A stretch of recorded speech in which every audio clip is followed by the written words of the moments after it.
ਸ਼ਮਾਦਾਨ। ਸੋ programme ਸ਼ਮਾਦਾਨ ਦੇ ਵਿੱਚ ਤੁਹਾਡਾ ਮੁੜ ਤੋਂ ਸਵਾਗਤ ਹੈ ਜੀ। ਇਸ ਵਕਤ ਤੁਸੀਂ ਬਠਿੰਡਾ ਸਟੂਡੀਓ ਤੋਂ ਸਾਡੇ ਨਾਲ ਲਾਈਵ ਜੁੜੇ ਹੋਏ। ਅੱਜ ਦਾ ਇਹ ਪ੍ਰੋਗਰਾਮ ਤੁਹਾਡੇ ਤੱਕ ਪਹੁੰਚਾਇਆ ਜੀ ਜਤਿੰਦਰ ਸਿੰਘ ਤੂਰ ਹੋਰਾਂ ਨੇ, ਜਿਹੜੇ ਬੇਕਰਸਫੀਲਡ ਏਰੀਆ ਦੇ ਵਿੱਚ ਬਿਜਲੀ ਦਾ ਬਦਲਾਅ ਦੇ ਵਿੱਚ ਤੁਹਾਨੂੰ ਸੋਲਰ ਸਿਸਟਮ ਲਾ ਕੇ ਦਿੰਦੇ ਨੇ। ਤੁਹਾਡਾ ਅੱਛਾ ਬੱਚਤ ਕਰਦੇ, ਤੁਸੀਂ ਇਹਨਾਂ ਨਾਲ ਸਲਾਹ ਮਸ਼ਵਰਾ ਕਰ ਸਕਦੇ ਹੋ ਕਿ ਟੈਕਸ ਵਗੈਰਾ ਕਿਵੇਂ ਬਚਾਉਣਾ ਹੈ। 6617541722 ਤੇ prime properties and real estate ਨਾਲ ਤੁਸੀਂ ਸੰਪਰਕ ਕਰ ਸਕਦੇ ਹੋ ਜੇਕਰ ਮੋਹਾਲੀ, ਚੰਡੀਗੜ੍ਹ, ਜ਼ੀਰਕਪੁਰ, ਖਰੜ ਦੇ ਵਿੱਚ ਤੁਸੀਂ ਰੈਜ਼ੀਡੈਂਸ਼ੀਅਲ, ਕਮਰਸ਼ੀਅਲ, ਇੰਡਸਟਰੀਅਲ ਪ੍ਰੋਪਰਟੀ ਲੈਣੀ ਹੈ ਜੀ। ਬੜਾ ਟਰਸਟਡ ਨੇਮ ਹੈ। 8936000000 ਜਾਂ ਦੂਜਾ ਨੰਬਰ ਹੈ 9855555960। ਤੀਜਾ ਨੰਬਰ ਹੈ 9855540009। ਅਕਾਲ ਟਰੱਕ ਐਂਡ ਟ੍ਰੇਲਰ ਵਿਨੀਪੈਗ ਵਾਲਿਆਂ ਨੇ ਹੁਣ ਆਪਣੀ ਲੋਕੇਸ਼ਨ ਬਦਲ ਲਈ ਹੈ ਜੀ। ਨਵੀਂ ਲੋਕੇਸ਼ਨ 'ਤੇ ਚਲੇ ਗਏ ਆ। ਟਰਾਂਸ ਕੈਨੇਡਾ ਚੱਲਣ ਵਾਲੇ ਟਰੱਕਰ ਵੀਰੇ ਨੰਬਰ ਨੋਟ ਕਰਕੇ ਰੱਖ ਲਓ ਜੀ। ਬਲਤੇਜ ਪਨੇਸਰ ਹੋਰਾਂ ਦਾ 2044592000 204 459 2000। ਇਹਨਾਂ ਦੀ ਨਵੀਂ ਲੋਕੇਸ਼ਨ ਦਾ ਐਡਰੈਸ ਤੁਸੀਂ ਚੇਂਜ ਕਰ ਲਓ, ਲਿਖ ਲਓ ਜੀ। 82 ਰੇਨਮ ਡਰਾਈਵ ਫਾਰਮਰ ਰੋਡ 'ਤੇ ਹੈ ਜੀ। ਨਵਾਂ ਇੰਡਸਟਰੀਅਲ ਏਰੀਆ ਜਿਹੜਾ ਇੰਡਸਟਰੀ ਹੈਗਾ, ਇੱਥੇ ਤੁਸੀਂ ਜਾ ਸਕਦੇ ਹੋ। ਹੁਣ ਹੋਰ ਸਹੂਲਤਾਂ ਐਡ ਆਨ ਕੀਤੀਆਂ ਗਈਆਂ ਪਹਿਲਾਂ ਵਾਲੀਆਂ ਸਹੂਲਤਾਂ ਨਾਲੋਂ।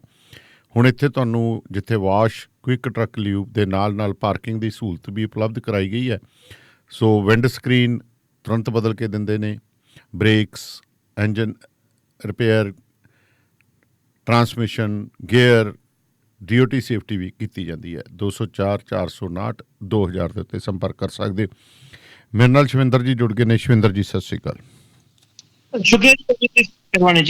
ਜੀ।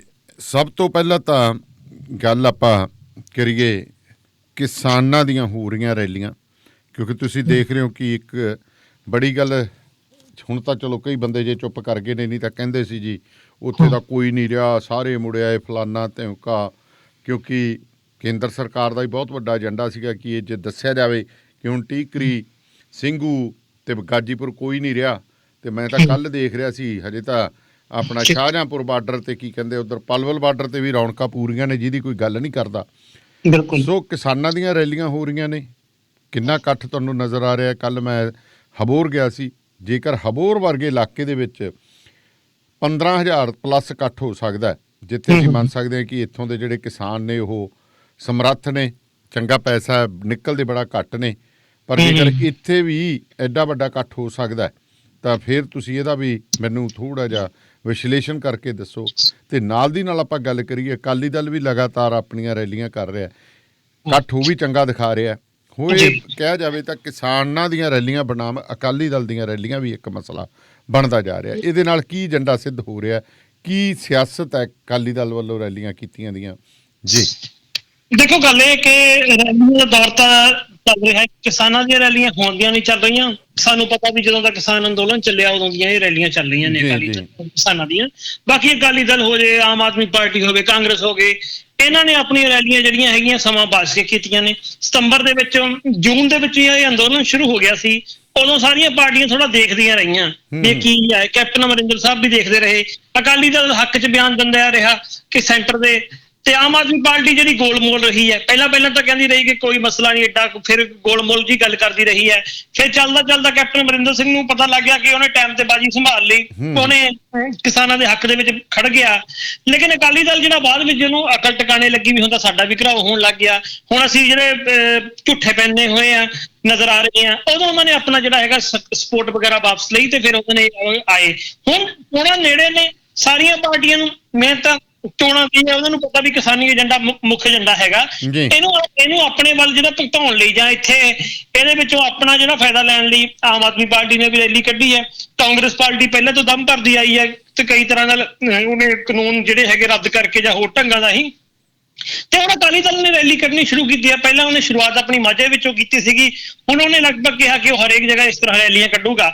ਪਰ ਸੰਯੁਕਤ ਕਿਸਾਨ ਮੋਰਚੇ ਦੇ ਕਿਸਾਨ ਆਗੂਆਂ ਨੇ ਕਿਹਾ ਕਿ ਵੀ ਲੋਕਾਂ ਨੂੰ ਅਪੀਲ ਕੀਤੀ ਹੈ ਵੀ ਉਹ ਇਹੋ ਜਿਹੀਆਂ ਰੈਲੀਆਂ ਵਿੱਚ ਨਾ ਜਾਓ, ਕਿਉਂਕਿ ਤੁਹਾਡੇ ਜਿਹੜੇ ਭਰਾ ਹੈਗੇ ਨੇ ਉਹ ਤਾਂ ਵੀ ਬਾਰਡਰਾਂ ਤੇ ਬੈਠੇ ਹੈਗੇ ਨੇ ਜਾਂ ਕਿਸਾਨ ਅੰਦੋਲਨ ਦੇ ਵਿੱਚ ਨੇ, ਤਾਂ ਫਿਰ ਤੁਸੀਂ ਇਹਨਾਂ ਦੇ ਨਾਲ ਕਿਉਂ ਜਾਂਦੇ ਹੋ? ਤੇ ਇਹਦੇ ਵਿੱਚ ਹੁਣ ਗੱਲ ਸਾਫ਼ ਹੈ ਕਿ ਜਿਹੜਾ ਕਿਸਾਨਾਂ ਦੀਆਂ ਰੈਲੀਆਂ ਉਹਦੇ ਵਿੱਚ ਤਾਂ ਕੋਈ ਰੌਣਕ ਨਹੀਂ ਕੱਟੀ, ਸਗੋਂ ਰੌਣਕ ਵਧੀ ਹੈ। ਕਿਉਂਕਿ ਤੁਸੀਂ ਦੇਖੋ ਨਾ ਕਿ ਉਰੇ ਹੋ ਰਿਹਾ ਕਿ ਜੋ ਲਗਾਤਾਰ ਪੰਚਾਇਤਾਂ ਹੋ ਰਹੀਆਂ, ਜੇ ਆਪਾਂ ਜੋਗਿੰਦਰ ਸਿੰਘ ਉਗਰਾਹਾਂ ਦੀ ਗੱਲ ਮੰਨੀਏ, ਉਹ ਕਹਿੰਦੇ ਕਿ ਇਹ ਅਸੀਂ ਆਪ ਨਹੀਂ ਕਰ ਰਹੇ, ਸਾਨੂੰ ਤਾਂ ਪਿੰਡਾਂ ਦੇ ਲੋਕ ਆ ਕੇ, ਪਿੰਡਾਂ ਦੀਆਂ ਸਰਪੰਚ ਪੰਚ ਆ ਕੇ, ਪੰਚਾਇਤਾਂ ਆ ਕੇ ਕਹਿ ਰਹੀਆਂ ਨੇ ਕਿ ਭਾਈ ਸਾਡੇ ਇਲਾਕੇ ਵਿੱਚ ਰੈਲੀ ਰੱਖੋ।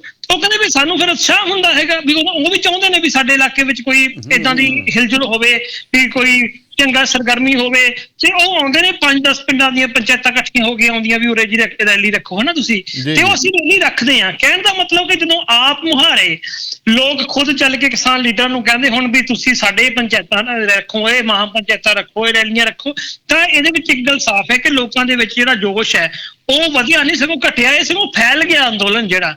ਤੇ ਜਿਹਨੂੰ ਸਰਕਾਰ ਕਹਿੰਦੀ ਸੀ ਜੀ ਕਮਜ਼ੋਰ ਹੋ ਗਿਆ ਫਲਾਨਾ, ਜਾਂ ਇੱਥੇ ਆਪਣੇ ਪੰਜਾਬ ਦੇ ਵਿੱਚ ਵੀ ਇਹੋ ਜਿਹੇ ਤੱਤ ਸੀਗੇ ਜਿਹੜੇ ਕਹਿੰਦੇ ਸੀ ਕਿ ਮੇਰਾ ਹੀ ਸ਼ਕਲ ਦਿਖੇ, ਮੈਂ ਹੀ ਚੌਧਰੀ ਹਾਂ, ਤੇ ਉਹਨਾਂ ਨੂੰ ਕਿਉਂਕਿ ਸਮੁੱਚਤਾ ਨਹੀਂ ਪਸੰਦ ਹੈਗੀ, ਕਿਉਂਕਿ ਜਿਹੜੀ ਪੰਜਾਬ ਦੇ ਫਲਸਫੇ ਦੀ ਸਮੁੱਚਤਾ ਨਾ, ਵੀ ਕੋਈ ਇੱਕ ਅਸੀਂ ਨਹੀਂ ਆਗੂ ਨਹੀਂ ਮੰਨਣਾ, ਇੱਕ ਅਸੀਂ ਸਮੁੱਚਤਾਵਾਦੀ ਜਿਹੜੀ ਅਪਰੋਚ ਆ ਉਹਨੂੰ ਉਹ ਲੋਕ ਜਿਹੜੇ ਹੈਗੇ ਟਾਰਗੇਟ ਕਰਨਾ ਚਾਹੁੰਦੇ ਸੀਗੇ, ਉਹਨਾਂ ਦਾ ਵੀ ਮੂੰਹ ਬੰਦ ਹੋ ਗਿਆ। ਸੋ ਇਸ ਕਰਕੇ ਇਹ ਜਿਹੜੀ ਕਿਸਾਨ ਰੈਲੀਆਂ ਤਾਂ ਹੋ ਰਹੀਆਂ ਨੇ ਆਪ ਮੁਹਾਰੇ, ਲੋਕ ਕਹਿ ਰਹੇ ਨੇ ਆਓ ਜੀ, ਤੇ ਜਿਹੜੀਆਂ ਸਿਆਸੀ ਪਾਰਟੀਆਂ ਉਹ 2022 ਨੂੰ ਮੁੱਖ ਰੱਖ ਕੇ ਰੈਲੀਆਂ ਕਰ ਰਹੀਆਂ ਨੇ ਜੀ। ਅੱਛਾ, ਇਹਦੇ ਵਿੱਚ ਬਿਲਕੁਲ 2022 ਨੂੰ ਕਰ ਰਹੇ, ਪਰ ਨਾਲ ਦੀ ਨਾਲ ਇਹ ਵੀ ਦੇਖਦੇ ਜਿੱਥੇ ਬਾਦਲ ਸਾਹਿਬ ਜਾਂਦੇ ਨੇ ਉੱਥੇ ਕੈਂਡੀਡੇਟ ਦਾ ਐਲਾਨ ਕਰ ਦਿੰਦੇ ਨੇ, ਸੰਵਿਧਾਨ ਨੂੰ ਸਭ ਛਿੱਕੇ ਟੰਗਿਆ ਜਾ ਰਿਹਾ। ਜੇਕਰ ਗੱਲ ਕਰੀਏ, ਕੋਈ ਪਹਿਲਾਂ ਅਗਲਾ ਕਹਿੰਦਾ ਸੀ ਜੀ ਮੈਂ ਉੱਤੇ ਟਿਕਟ ਲੈਣੀ ਹੈ, ਮੰਗਿਆ ਜਾਂਦਾ ਸੀ, ਇਹਦਾ ਮਤਲਬ ਤੇ ਇਹ ਹੋ ਗਿਆ ਕਿ ਤੁਸੀਂ ਪਾਰਟੀ ਦੇ ਸੰਵਿਧਾਨ ਨੂੰ ਹੀ ਉੱਪਰ ਬਣਦੇ ਜਾ ਰਹੇ ਹੋ।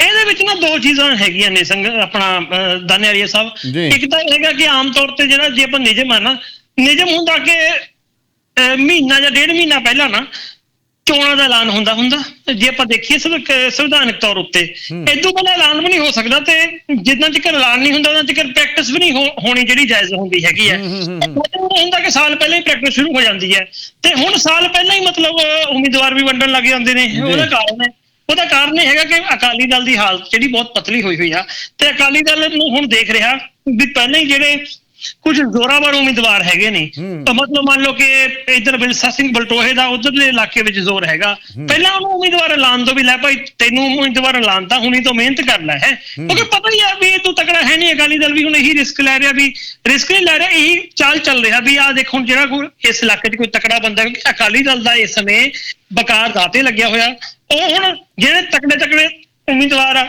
ਜਾਂ ਜਿਹੜੇ ਨੂੰ ਲੱਗਦੇ ਨੇ ਵੀ ਇਸ ਇਲਾਕੇ 'ਚ ਉਹ ਸੰਭਾਵੀ ਹੈਗੇ ਨੇ, ਜਿੱਤ ਸਕਦੇ ਨੇ, ਤੇ ਉਹਨਾਂ ਦਾ ਪਹਿਲਾਂ ਐਲਾਨ ਕਰ ਦਿੰਦਾ, ਤਾਂ ਜੋ ਕਿ ਉਹ ਆਪਣਾ ਜਿਹੜਾ ਸ਼ਕਤੀ ਪ੍ਰਦਰਸ਼ਨ ਪਹਿਲੇ 1 ਸਾਲ ਦੇ ਵਿੱਚ ਕਰ ਲੂਗਾ ਤੇ ਆਪਣੀ ਜ਼ਮੀਨ ਤਿਆਰ ਕਰ ਲੂਗਾ। ਇਹ ਇਸ ਤਰ੍ਹਾਂ ਦੀ ਰਣਨੀਤੀ ਹੈ ਅਕਾਲੀ ਦਲ ਦੀ। ਨਹੀਂ, ਅੱਛਾ, ਦੂਸਰੇ ਪਾਸੇ ਜੇਕਰ ਆਪਾਂ ਗੱਲ ਕਰੀਏ ਸ਼ਵਿੰਦਰ ਜੀ, ਤੇ ਨਾਲ ਹੀ ਜੁੜਦੀ ਜੀ ਗੱਲ ਹੈ, ਤੁਹਾਨੂੰ ਆਪਾਂ ਨੂੰ ਇੰਝ ਲੱਗਦਾ ਸੀਗਾ ਕਿ ਜਿਹੜੇ ਸਪਲਿੰਟਰ ਗਰੁੱਪ ਇਹਨਾਂ ਤੋਂ ਅੱਡ ਹੋਏ ਸੀਗੇ, ਜਿਵੇਂ ਪਹਿਲਾਂ ਅਕਾਲੀ ਦਲ ਜਿਹੜੇ ਨੇ ਕਾਫੀ ਮਾਝੇ ਦੇ ਲੀਡਰ ਇਹਨਾਂ ਤੋਂ ਅਲੱਗ ਹੋਏ, ਫਿਰ ਗੱਲ ਆਈ ਢੀਂਡਸਾ ਸਾਹਿਬ ਦੇ ਉੱਤੇ। ਢੀਂਡਸਾ ਸਾਹਿਬ ਨੂੰ ਇਹਦਾ ਇੱਕ ਬਦਲ ਦੇਖਿਆ ਜਾਣ ਲੱਗ ਪਿਆ, ਪਰ ਜਿਸ ਢੰਗ ਦੇ ਨਾਲ ਢੀਂਡਸਾ ਸਾਹਿਬ ਕਿਸਾਨ ਮਸਲਿਆਂ ਦੇ ਉੱਤੇ ਚੁੱਪੀ ਧਾਰੀ ਬੈਠੇ ਆ, ਕਿਉਂਕਿ ਆਮ ਵੀ ਚਰਚਾ ਇਹ ਹੋਊਗੀ ਕਿ ਢੀਂਡਸਾ ਸਾਹਿਬ ਕਿਤੇ ਨਾ ਕਿਤੇ ਬੀਜੇਪੀ ਨਾਲ ਰਲ ਕੇ ਖੇਡਣੀ ਚਾਹੁੰਦੇ ਸੀ ਪੰਜਾਬ ਦੀ ਸਿਆਸਤ ਦੀ, ਉਹ ਬਿਲਕੁਲ ਹੀ ਚੁੱਪ ਨੇ, ਛਾਪਲੇ ਬੈਠੇ ਨੇ। ਦੂਸਰੇ ਪਾਸੇ ਵੀ ਜਿਹੜੇ ਅਕਾਲੀ ਦਲ ਦੀਆਂ ਦੂਜੀਆਂ ਧਿਰਾਂ ਨੇ, ਵਿਰੋਧੀ ਧਿਰਾਂ ਨੇ, ਉਹ ਵੀ ਛਾਪਲੀਆਂ ਬੈਠੀਆਂ ਨੇ, ਕਿਉਂਕਿ ਜੋ ਅਕਾਲੀ ਦਲ ਨੇ ਨਾ, ਜਿੰਨੇ ਵੀ ਹੋਰ ਦੂਜੇ ਅਕਾਲੀ ਦਲ ਨੇ, ਅਦਰਸ ਨੇ ਜਿਹੜੇ ਉਹਨਾਂ ਦੀ ਇੱਕ ਬਹੁਤ ਵੱਡੀ ਤਰਾਸਦੀ ਰਹੀ ਹੈ, ਕਿਉਂਕਿ ਉਹਨਾਂ ਨੇ ਇੱਕ ਆਪਣੇ ਨਾ ਜਿਹੜਾ ਵੱਖਰਾ ਕੋਈ ਫਲਸਫਾ ਕੀ ਹੈ, ਉਹਨਾਂ ਦਾ ਵੱਖਰਾ ਪੋਲੀਟੀਕਲ ਸਿਧਾਂਤ ਕੀ ਹੈ, ਉਹ ਪੰਜਾਬ ਦੇ ਲੋਕਾਂ ਨੂੰ ਦੇ ਨਹੀਂ ਸਕੇ। ਉਹਨਾਂ ਦੇ ਜਿਹੜੀ ਹੁਣ ਤੱਕ ਪਾਲਿਸੀਆਂ ਖੇਡੀਆਂ ਨੇ, ਉਹ ਪਾਲਿਸੀਆਂ ਕਿਤੇ ਨਾ ਕਿਤੇ ਸੈਂਟਰ ਦੇ ਜਿਹੜੀ ਸਥਾਪਤੀ ਹੈ ਉਹਦੇ ਕੰਮ ਆਉਂਦੀਆਂ ਹੈਗੀਆਂ ਨੇ, ਜਾਂ ਫਿਰ ਜਿਹਨੂੰ ਆਪਾਂ ਦੇਸੀ ਬੋਲੀ 'ਚ ਕਹਿਣਾ ਹੋਵੇ ਵੀ ਸੈਂਟਰ 'ਚ ਜਿਹੜੀ ਵੀ ਹਕੂਮਤ ਚਾਹੇ ਉਹ ਮਤਲਬ ਬੀਜੇਪੀ ਹੈ ਜਾਂ ਕਾਂਗਰਸ ਆ, ਉਹਦੇ ਫਿੱਟ ਆਉਂਦੀਆਂ ਰਹੀਆਂ। ਉਹ ਮਤਲਬ ਆਪਣੀ ਜਿਹੜੀ ਸਿਆਸਤ ਆ ਨਾ, ਉਹ ਬੀਜੇਪੀ ਬਨਾਮ ਕਾਂਗਰਸੀ ਖੇਡਦੇ ਰਹੇ ਨੇ ਪੰਜਾਬ ਦੇ ਵਿੱਚ। ਤੁਸੀਂ ਦੇਖ ਲਓ, ਚਾਹੇ ਆਹ ਰਵਿੰਦਰ ਸਿੰਘ ਹੋ ਗਿਆ, ਜਾਂ ਹੋਰ ਅਕਾਲੀ ਦਲ ਇੰਟਰਨੈਸ਼ਨਲ ਬਣ ਗਿਆ, ਕਦੇ ਅਕਾਲੀ ਦਲ ਫਲਾਨਾ ਬਣ ਗਿਆ, ਉਹ ਸਾਰੇ ਮਤਲਬ ਕਿਵੇਂ ਨਾ ਕਿਵੇਂ ਕਾਂਗਰਸ ਦੀ B ਟੀਮ ਵਜੋਂ ਬਦਨਾਮ ਰਹੇ ਨੇ। ਜਾਂ ਫਿਰ ਦਿੱਲੀ ਦੀ ਜਿਹੜੀ ਸਿਆਸਤ ਹੈ ਉਹਦੇ ਵਿੱਚ ਇੱਕ ਪਾਸਾ ਅਕਾਲੀ ਦਲ ਦਾ ਸੀ ਜਿਹਨੂੰ ਕਿ ਬੀਜੇਪੀ ਸਪੋਰਟ ਕਰਦੀ ਹੁੰਦੀ ਸੀ, ਇੱਕ ਪਾਸਾ ਸਰਨੇ ਬ੍ਰਦਰ ਦਾ ਹੁੰਦਾ ਸੀ। ਸਰਨੇ ਬ੍ਰਦਰ ਹੁਣੇ ਟਾਈਮ ਦੇ ਉੱਤੇ ਪਹਿਲਾਂ ਤਾਂ ਕਾਂਗਰਸੀ ਵਜੋਂ ਬਦਨਾਮ ਰਹੇ, ਫਿਰ ਵਿੱਚ ਦੀ ਐਤਕੀ ਚੋਣਾਂ ਦੇ ਵਿੱਚ ਉਹਨਾਂ ਨੇ ਦਿੱਲੀ ਵਾਲੀਆਂ ਚੋਣਾਂ ਦੇ ਵਿੱਚ ਵਿਧਾਨ ਸਭਾ ਦੇ ਵਿੱਚ ਉਹ ਬੀਜੇਪੀ ਦੇ ਪੱਖ ਤੇ ਦਿਖਾਈ ਦਿੱਤੇ ਸਾਨੂੰ ਹੈ। ਸੋ ਇਸ ਕਰਕੇ ਜਿਹੜੇ ਅਕਾਲੀ ਦਲ ਨੇ ਨਾ ਸਾਰੇ, ਉਹ ਆਪਣੀ ਇੱਕ ਵੱਖਰੀ ਆਈਡੈਂਟੀਟੀ ਵਿਚਾਰਧਾਰਕ ਤੌਰ ਤੇ ਪੋਲੀਟੀਕਲੀ ਵੀ ਲੋਕਾਂ ਨੂੰ ਵੀ ਅਸੀਂ ਬਾਦਲ ਸਾਹਿਬ ਨਾਲੋਂ ਕੀ ਵੱਖਰੇ ਆ, ਸਾਡੀ ਜਿਹੜੀ ਇੱਕ ਪੰਥਕ ਮੁੱਦਿਆਂ ਦੇ ਉੱਤੇ ਅਸੀਂ ਜਿਹੜੀ ਇੱਕ ਸਾਡੀ ਇੱਕ ਵੱਖਰੀ ਜਾਂ ਨਰੋਈ ਜਿਹੜੀ ਸਿਆਸਤ ਕੀ ਹੈ ਉਹ ਦੇਣ ਦੇ ਵਿੱਚ ਅਸਫਲ ਨਾ ਉਹਨਾਂ ਕੋਲ ਹੈਗੀ ਹੈ, ਕਿਉਂਕਿ ਉਹ ਅਲੱਗ ਵੀ ਜਿਹੜੇ ਆਪਣੀਆਂ ਗਰਜਾਂ ਕਰਕੇ ਹੋਏ ਨੇ। ਸੋ ਆਪਣੀਆਂ ਗਰਜਾਂ ਕਰਕੇ ਜਦੋਂ ਕੋਈ ਬੰਦਾ ਅਲੱਗ ਹੁੰਦਾ ਨਾ, ਉਹ ਕੋਈ ਵੱਖਰੀ ਜਿਹੜੀ ਹੈਗੀ ਹੈ ਸਿਆਸੀ ਸੋਚ ਦੇ ਵੀ ਨਹੀਂ ਸਕਦਾ। ਨਹੀਂ, ਇਹ ਬਿਲਕੁਲ ਤੁਹਾਡੀ ਗੱਲ ਸਹੀ ਹੈ। ਸਿਆਸੀ ਸੋਚ ਤਾਂ ਉਹਨੇ ਕੀ ਦੇਣੀ ਹੈ, ਪਰ ਮਸਲਾ ਤਾਂ ਇਹ ਆ ਜਾਂਦਾ ਨਾ, ਜਿਵੇਂ ਹੁਣ ਪੰਜਾਬ ਦੇ ਲੋਕ, ਕਿਸੇ ਸਿੱਧੀ ਗੱਲ ਕਹੀਏ ਕਿ ਪੰਜਾਬ ਦੇ ਲੋਕ ਬੜੀ ਉਤਸੁਕਤਾ ਦੇ ਨਾਲ ਭੁੱਖ ਹੈ ਇਹਨਾਂ ਦੇ ਵਿੱਚ ਕੋਈ ਤੀਜਾ ਬਦਲ ਆ ਜਾਏ, ਚੱਜ ਦਾ ਬਦਲ ਆ ਜਾਏ। ਕੋਈ ਮਸਲਾ ਤਾਂ ਤੁਹਾਨੂੰ ਪਤਾ ਕਿਹਨੇ ਕੀ ਹੱਲ ਕਰਨਾ। ਹੁਣ ਆਮ ਆਦਮੀ ਪਾਰਟੀ ਨੂੰ ਵੀ ਤਾਂ ਵਿਰੋਧੀ ਧਿਰ ਦੀ ਕੁਰਸੀ ਦੇ ਹੀ ਦਿੱਤੀ ਸੀਗੀ, ਲਾਲ ਬੱਤੀ ਇਹਨਾਂ ਦੇ ਵੀ ਲੱਗ ਗਈ ਸੀ। ਇਹਨਾਂ ਦੇ ਨੇਤਾ ਦੇ ਇੱਕ ਦੇ ਮੰਤਰੀ ਮੰਡਲ ਦਾ, ਇੱਕ ਮੰਤਰੀ ਦੇ ਬਰਾਬਰ ਦਾ ਰੁਤਬਾ ਮਿਲ ਗਿਆ। ਇਹ ਵੀ ਕੋਈ ਕ੍ਰਿਸ਼ਮਾ ਨਹੀਂ ਕਰ ਸਕੇ, ਪਹਿਲੇ ਦਿਨ ਹੀ ਲੜ ਪਏ। ਕਿੰਨੇ ਬੰਦੇ ਬਦਲ ਗਏ ਇਹਨਾਂ ਦੇ। ਜੇਕਰ ਦੂਜੇ ਪਾਸੇ ਗੱਲ ਕਰੀਏ ਤਾਂ ਮੌਕਾ ਹੈ ਇਸ ਗੱਲ ਕਰਨ ਦਾ ਕਿ ਜਿਵੇਂ ਸੁਖਪਾਲ ਸਿੰਘ ਖਹਿਰਾ ਦਾ ਹਜੇ ਤੱਕ ਅਸਤੀਫਾ ਮਨਜ਼ੂਰ ਨਹੀਂ ਹੁੰਦਾ। ਕਾਂਗਰਸ ਨਾਲ ਉਹ ਚਲੇ ਗਏ, ਮਾਨਸਾ ਵਾਲੇ, ਮਾਨਸ਼ਾਹੀਆ ਸਾਹਿਬ, ਉਹਨਾਂ ਦੇ ਉੱਤੇ ਕਿਸੇ ਨੇ ਕਾਰਵਾਈ ਨਹੀਂ ਕੀਤੀ, ਕਿਉਂਕਿ ਨਹੀਂ ਤਾਂ ਬਣਦੀ ਸੀ ਉਹਨਾਂ ਨੂੰ ਘਰੇ ਤੋਰਨਾ। ਉਹਨਾਂ ਦੀ ਕੀ ਆਪਣਾ MLA ਦੀ ਜਿਹੜੀ ਹੈ ਪੈਨਸ਼ਨ ਨਾ ਉਹਨਾਂ ਨੂੰ ਮਿਲਦੀ। ਇਹ ਚੀਜ਼ਾਂ ਬੜੀਆਂ ਨੇ, ਇਹਦੇ ਵਿੱਚ ਵੀ ਬੜੀ ਇੱਕ ਸਿਆਸਤ। ਇੱਕ ਆਪਾਂ BJP ਦੇ ਉੱਤੇ ਕੇਂਦਰ ਦੇ ਵਿੱਚ ਦੋਸ਼ ਲਾਉਣੇ ਆ ਕਿ ਉਹ ਧੱਜੀਆਂ ਉਡਾ ਰਹੇ ਨੇ, ਤੇ ਪੰਜਾਬ ਵੀ ਕੋਈ ਭਲੀ ਮਾਨਸੀ ਨਹੀਂ ਕਰ ਰਿਹਾ।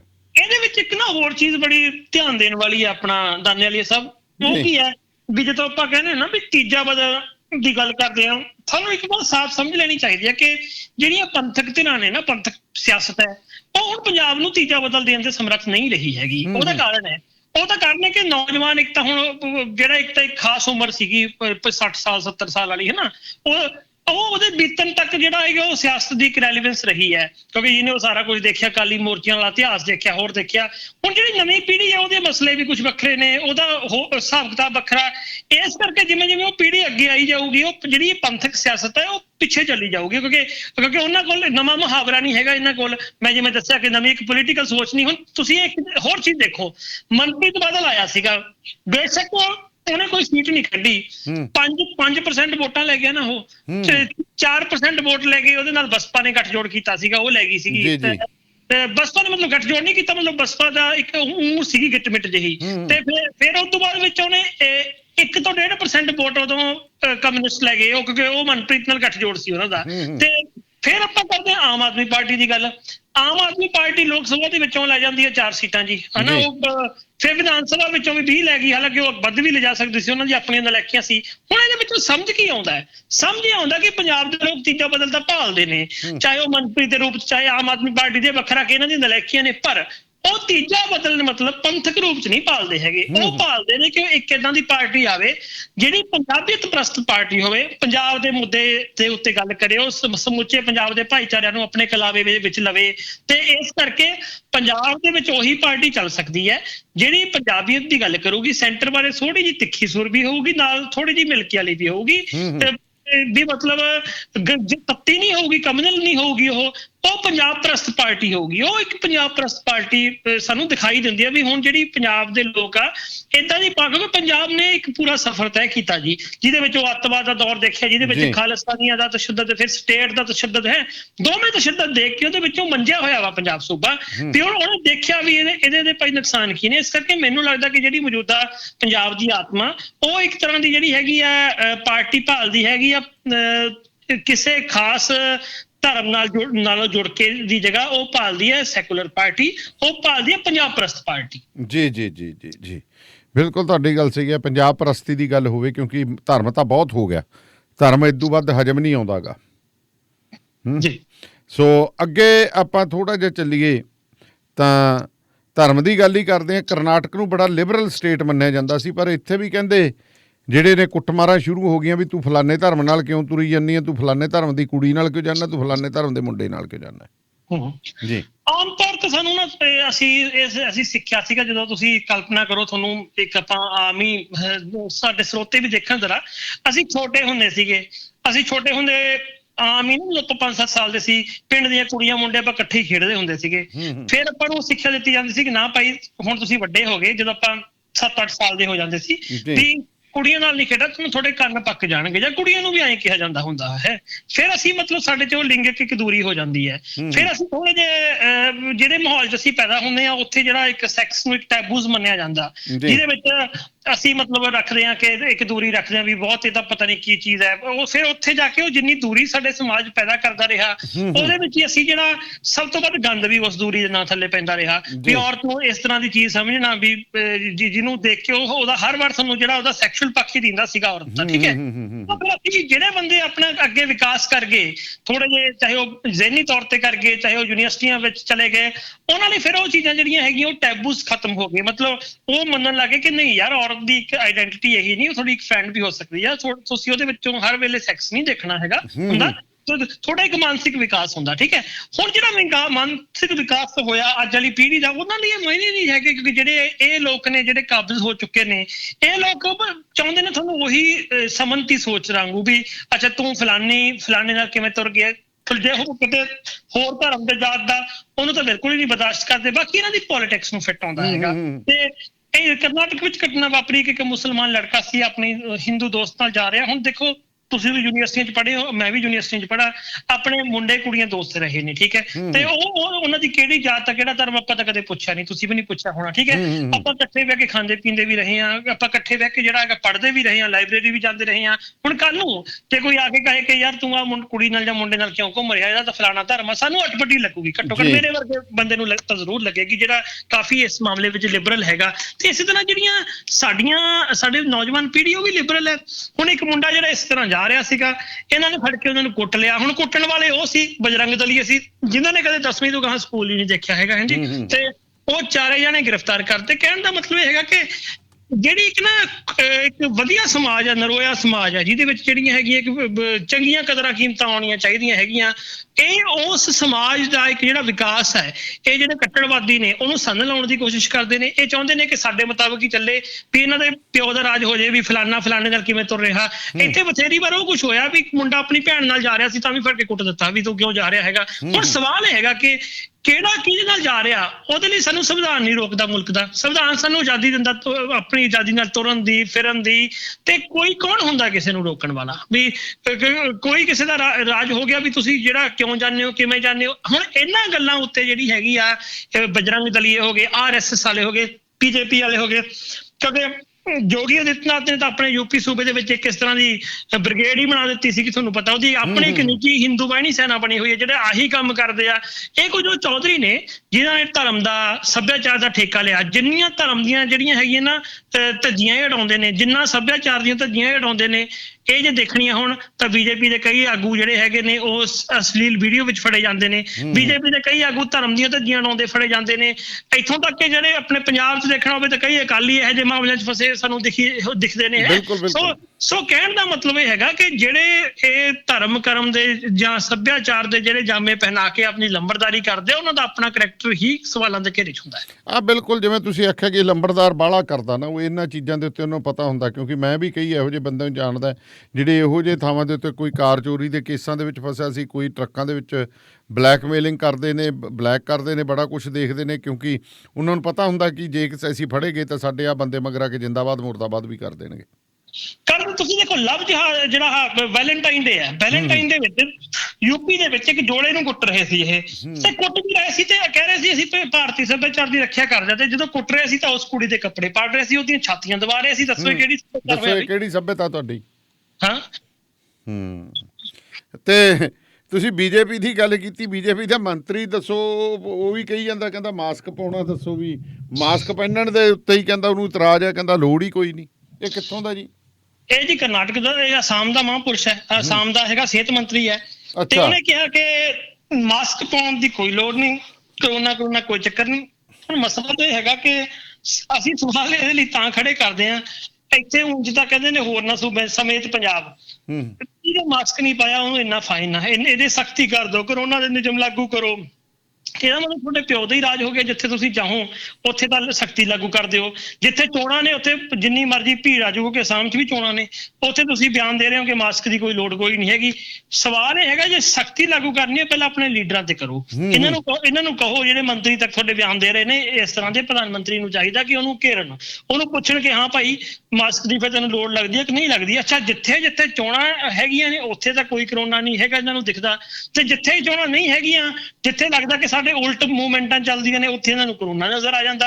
ਤੇ ਹਾਲਾਂਕਿ ਅਸੀਂ ਮੰਨਦੇ ਆ ਕਿ ਕਰੋਨਾ ਦੀ ਜਿਹੜੀ ਇੱਕ ਹੋਂਦ ਹੈਗੀ ਹੈ ਉਹ ਤੋਂ ਬੰਦੇ ਪ੍ਰਭਾਵਿਤ ਹੋਏ ਨੇ। ਮੇਰਾ ਉਹ ਉਸ ਤਰ੍ਹਾਂ ਦਾ ਨਹੀਂ ਰੱਖਿਆ ਨੁਕਸੀ ਹੈਗਾ ਵੀ ਕੋਈ ਚੱਕਰ ਨਹੀਂ, ਕੋਈ ਗੱਲ ਨਹੀਂ। ਪਰ ਜੇ ਹਊਆ ਤੁਸੀਂ ਵੱਧ ਖੜਾ ਕਰਦੇ ਹੋ ਤੇ ਹਊਆ ਵੀ ਉਸ ਹਿਸਾਬ ਨਾਲ ਕਰਦੇ ਹੋ ਜਿੱਥੇ ਇਲੈਕਸ਼ਨ ਹੈਗੀ ਆ ਉੱਥੇ ਉਹ ਹਊਆ ਨਹੀਂ ਹੁੰਦਾ, ਤੇ ਜਿੱਥੇ ਜਿਹੜਾ ਇਲੈਕਸ਼ਨ ਨਹੀਂ ਹੈਗੀ ਉੱਥੇ ਇੱਕਦਮ ਤੋਂ ਕਰੋਨਾ ਆ ਜਾਂਦਾ। ਇਹ ਤਾਂ ਸਵਾਲ ਨੇ ਜਿਹੜੇ ਜਵਾਬ ਦੇਣੇ ਬਣਦੇ ਨੇ। ਵੈਸੇ ਮੈਂ ਕਹਿ ਰਿਹਾ ਸਾਲ ਹੋ ਗਿਆ, ਮੋਮਬੱਤੀਆਂ ਜਗਾਓ, ਥਾਲੀਆਂ ਵਜਾਓ, ਉਹ ਕਰੋ, ਉਹ ਯਾਦ ਜਾਂ ਨਹੀਂ ਆਉਂਦਾ ਤੁਹਾਨੂੰ ਬਰਸੀ? ਉਹਦੀ ਬਰਸੀ ਤੇ ਵੀ ਗੱਲ ਕਰ ਲਈਏ ਥੋੜੀ ਜਿਹੀ ਵੀ ਕਰੋਨਾ ਤਾਂ ਗਿਆ ਨਹੀਂ, ਉਹ ਤਾਂ ਵਧੀ ਜਾਂਦਾ। ਥਾਲੀਆਂ ਲੋਕਾਂ ਦੀਆਂ ਜ਼ਰੂਰ ਤੜਾਤੀਆਂ, ਲੋਕਾਂ ਦੀਆਂ ਥਾਲੀਆਂ ਤੜਾ ਦਿੱਤੀਆਂ। ਉਹ ਜਿਹੜੀਆਂ ਮੋਮਬੱਤੀਆਂ ਸੀ ਲੋਕਾਂ ਨੇ ਨਾ ਅਸਲ ਵਿੱਚ ਜੇ ਉਹ ਮੋਮਬੱਤੀਆਂ ਜਾਂ ਦੀਵੇ ਆਪਣੇ ਜ਼ਿਹਨ ਦੇ ਵਿੱਚ ਦਿਮਾਗਾਂ ਦੇ ਵਿੱਚ ਚਲਾ ਲੈਂਦੇ ਤਾਂ ਹੁਣ ਨੂੰ ਜਿਹੜਾ ਹੈਗਾ ਵਾ ਉਹਨਾਂ ਨੂੰ ਇਸ ਤਰ੍ਹਾਂ ਦੀ ਲੀਡਰਸ਼ਿਪ ਦੇ ਕੋਲੋਂ ਛੁਟਕਾਰਾ ਮਿਲ ਜਾਂਦਾ। ਉਹਨਾਂ ਨੇ ਜਿਹੜਾ ਕਿਉਂਕਿ ਉਹ ਇਸ ਤਰ੍ਹਾਂ ਦੇ ਲੀਡਰ ਨਾ ਚਾਹੁੰਦੇ ਨੇ ਕਿ ਅਸੀਂ ਨਾ ਜਿਹੜਾ ਆਪਣਾ ਉਹ ਮਦਾਰੀ ਜਮਹੂਰੀ ਵਾਲੀ ਭੂਮਿਕਾ ਹੋਵੇ ਹੈ ਵੀ ਅਸੀਂ ਕਹੀਏ ਵੀ ਅਸੀਂ ਡੁਗਡੁਗੀ ਵਜਾਈਏ ਉਦਾਂ ਹੀ ਨੱਚਣ ਲੱਗ ਜਾਣ। ਤੇ ਉਹਨੂੰ ਮੰਨਦੇ ਵੀ ਇਹੀ ਨੇ ਵੀ ਨਰਿੰਦਰ ਮੋਦੀ ਤਾਂ ਮੰਨਦਾ ਹੀ ਇਹੀ ਹੈ ਕਿ ਮੈਂ ਕਹੂੰਗਾ ਉੱਠ ਖੜੋ ਤਾਂ ਉੱਠ ਖੜਨਗੇ, ਮੈਂ ਕਹੂੰਗਾ ਲੇਟ ਜਾਓ ਤਾਂ ਲੇਟ ਜਾਣਗੇ। ਉਹ ਇੱਕ ਤੁਹਾਨੂੰ ਆਗਿਆਕਾਰੀ ਬਣਾਉਣਾ ਚਾਹੁੰਦਾ ਹੈਗਾ। ਉਹਨੂੰ ਮਤਲਬ ਇੱਕ ਜਿਹੜੀ ਹੈਗੀ ਉਹ ਇੱਕ ਲੋਕਾਂ ਦਾ ਚੁਣਿਆ ਹੋਇਆ ਸਰਵਿਸ ਪ੍ਰੋਵਾਈਡਰ ਨਹੀਂ ਮੰਨਦਾ। ਉਹ ਮੰਨਦਾ ਕਿ ਮੈਂ ਬਾਦਸ਼ਾਹ ਸਲਾਮਤ ਹੈ ਤੇ ਕੋਈ ਵੀ ਮੇਰੀ ਹੁਕਮਤੂਲੀ ਨਾ ਕਰੇ, ਮੈਂ ਇੱਕ ਆਗਿਆਕਾਰੀ ਜਿਹੜੀ ਜਨਤਾ ਬਣਾਦਾ ਮੁਲਕ ਦੀ, ਸਵਾਲ ਕਰਨ ਵਾਲੀ ਜਨਤਾ ਨਹੀਂ। ਇਹ ਗੱਲ ਯਾਦ ਰੱਖੋ ਕਿ ਆਗਿਆਕਾਰੀ ਜਨਤਾ 'ਚ ਕਦੇ ਲੋਕਤੰਤਰ ਨਹੀਂ ਹੋਵੇਗਾ ਹੈ। ਲੋਕਤੰਤਰ ਉੱਥੇ ਹੀ ਪਏਗਾ ਜਿੱਥੇ ਜਨਤਾ ਸਵਾਲ ਕਰੇਗੀ। ਪਰ ਗੱਲ ਤਾਂ ਉਹੀ ਆ ਗਈ ਨਾ ਜੀ, ਇੱਥੇ ਲੀਡਰ ਜਿਹੜੇ ਨੇ ਆਗਿਆਕਾਰੀ ਛੱਡੋ, ਆਏ ਤਾਂ ਸਾਦਾ ਵਾਂਗੂ ਉਹ ਡੰਡੌਤ ਕਰਾਉਣ ਵਾਲੇ ਹੀ ਪੈਦਾ ਕਰੀ ਜਾਂਦੇ ਨੇ। ਆਪਦਾ ਇੱਕ ਅਲੱਗ ਗਰੁੱਪ ਜਿਹਾ ਬਣਾਉਣ ਦੀਆਂ ਕੋਸ਼ਿਸ਼ਾਂ ਹੋ ਰਹੀਆਂ ਨੇ ਕਿ ਪਾਰਟੀ ਤੋਂ ਉੱਤੇ ਜੇਕਰ ਅਸੀਂ ਹੈਗੇ ਆ ਜੀ ਇਸ ਬੰਦੇ ਦੇ, ਕਿਉਂਕਿ ਪਾਰਟੀ ਦੀ ਹੁਣ ਤੁਸੀਂ ਦੇਖਦੇ ਹੋ ਕਿ ਪਾਰਟੀ ਦੀਆਂ ਗੱਲਾਂ ਘੱਟ ਹੁੰਦੀਆਂ, ਇੱਕ ਸਪੈਸੀਫਿਕ ਲੀਡਰ ਦੀ ਗੱਲ ਜ਼ਿਆਦਾ ਹੁੰਦੀ ਹੈ। ਹਾਂ ਉਹ ਮੰਦਰ ਬਣਨ ਲੱਗੇ ਨਰਿੰਦਰ ਮੋਦੀ ਦੇ ਨਾਂ ਉੱਤੇ। ਮਤਲਬ ਉਹ ਆਪਣੇ ਆਪ ਨੂੰ ਜਦੋਂ ਇਹਨੇ ਇਲੈਕਸ਼ਨ ਲੜੀ ਸੀ ਉਦੋਂ ਵੀ ਨਮੋ ਨਮੋ ਹੋਣ ਲੱਗ ਗਿਆ, ਨਮੋ ਮੇਰੇ ਨਰਿੰਦਰ ਮੋਦੀ ਕਰਤਾ, ਫਿਰ ਮੋਦੀ ਦੇ ਨਾਂ ਤੇ ਮੰਦਰ। ਇੱਥੋਂ ਤੱਕ ਵੀ ਇਹਨਾਂ ਦੇ ਲੀਡਰਾਂ ਦੇ ਬਿਆਨ ਆਉਂਦੇ ਨੇ ਕਿ ਮੋਦੀ ਭਗਵਾਨ ਰਾਮ ਹੈ।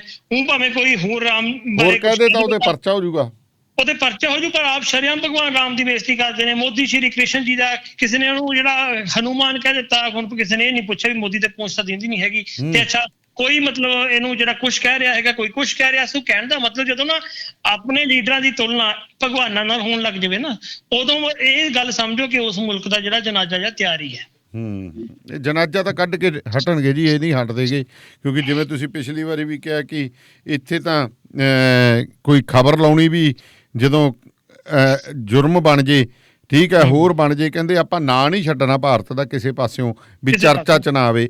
ਹੁਣ ਜੈਂਡਰ ਜਿਹੜੀ ਹੈ ਇਨਕੁਐਲਿਟੀ ਦੇ ਚੱਕਰ ਦੇ ਵਿੱਚ ਵੀ ਸਾਡਾ ਭਾਰਤ ਦਾ ਜਿਹੜਾ ਉਹ ਵੀ ਅਸੀਂ ਮੈਡਲ ਪ੍ਰਾਪਤੀ ਕਰ ਲਈ ਹੈ ਜੀ। ਪਿਛਲੇ ਪਾਸਿਓਂ 20ਵੇਂ ਨੰਬਰ ਤੇ ਆ ਗਏ ਆਪਾਂ। ਜੇ ਮਤਲਬ ਅੱਗੇ ਤੋਂ ਪਿੱਛੇ ਦੇਖਣਾ ਹੋਵੇ ਤਾਂ 140ਵੇਂ ਨੰਬਰ ਤੇ ਖੜੇ ਆ ਆਪਾਂ 160 ਦੇ ਵਿੱਚੋਂ। ਤੇ 160 ਦੇ ਵਿੱਚੋਂ 140ਵਾਂ ਨੰਬਰ ਅਸੀਂ ਲੈ ਲਿਆ ਜੀ।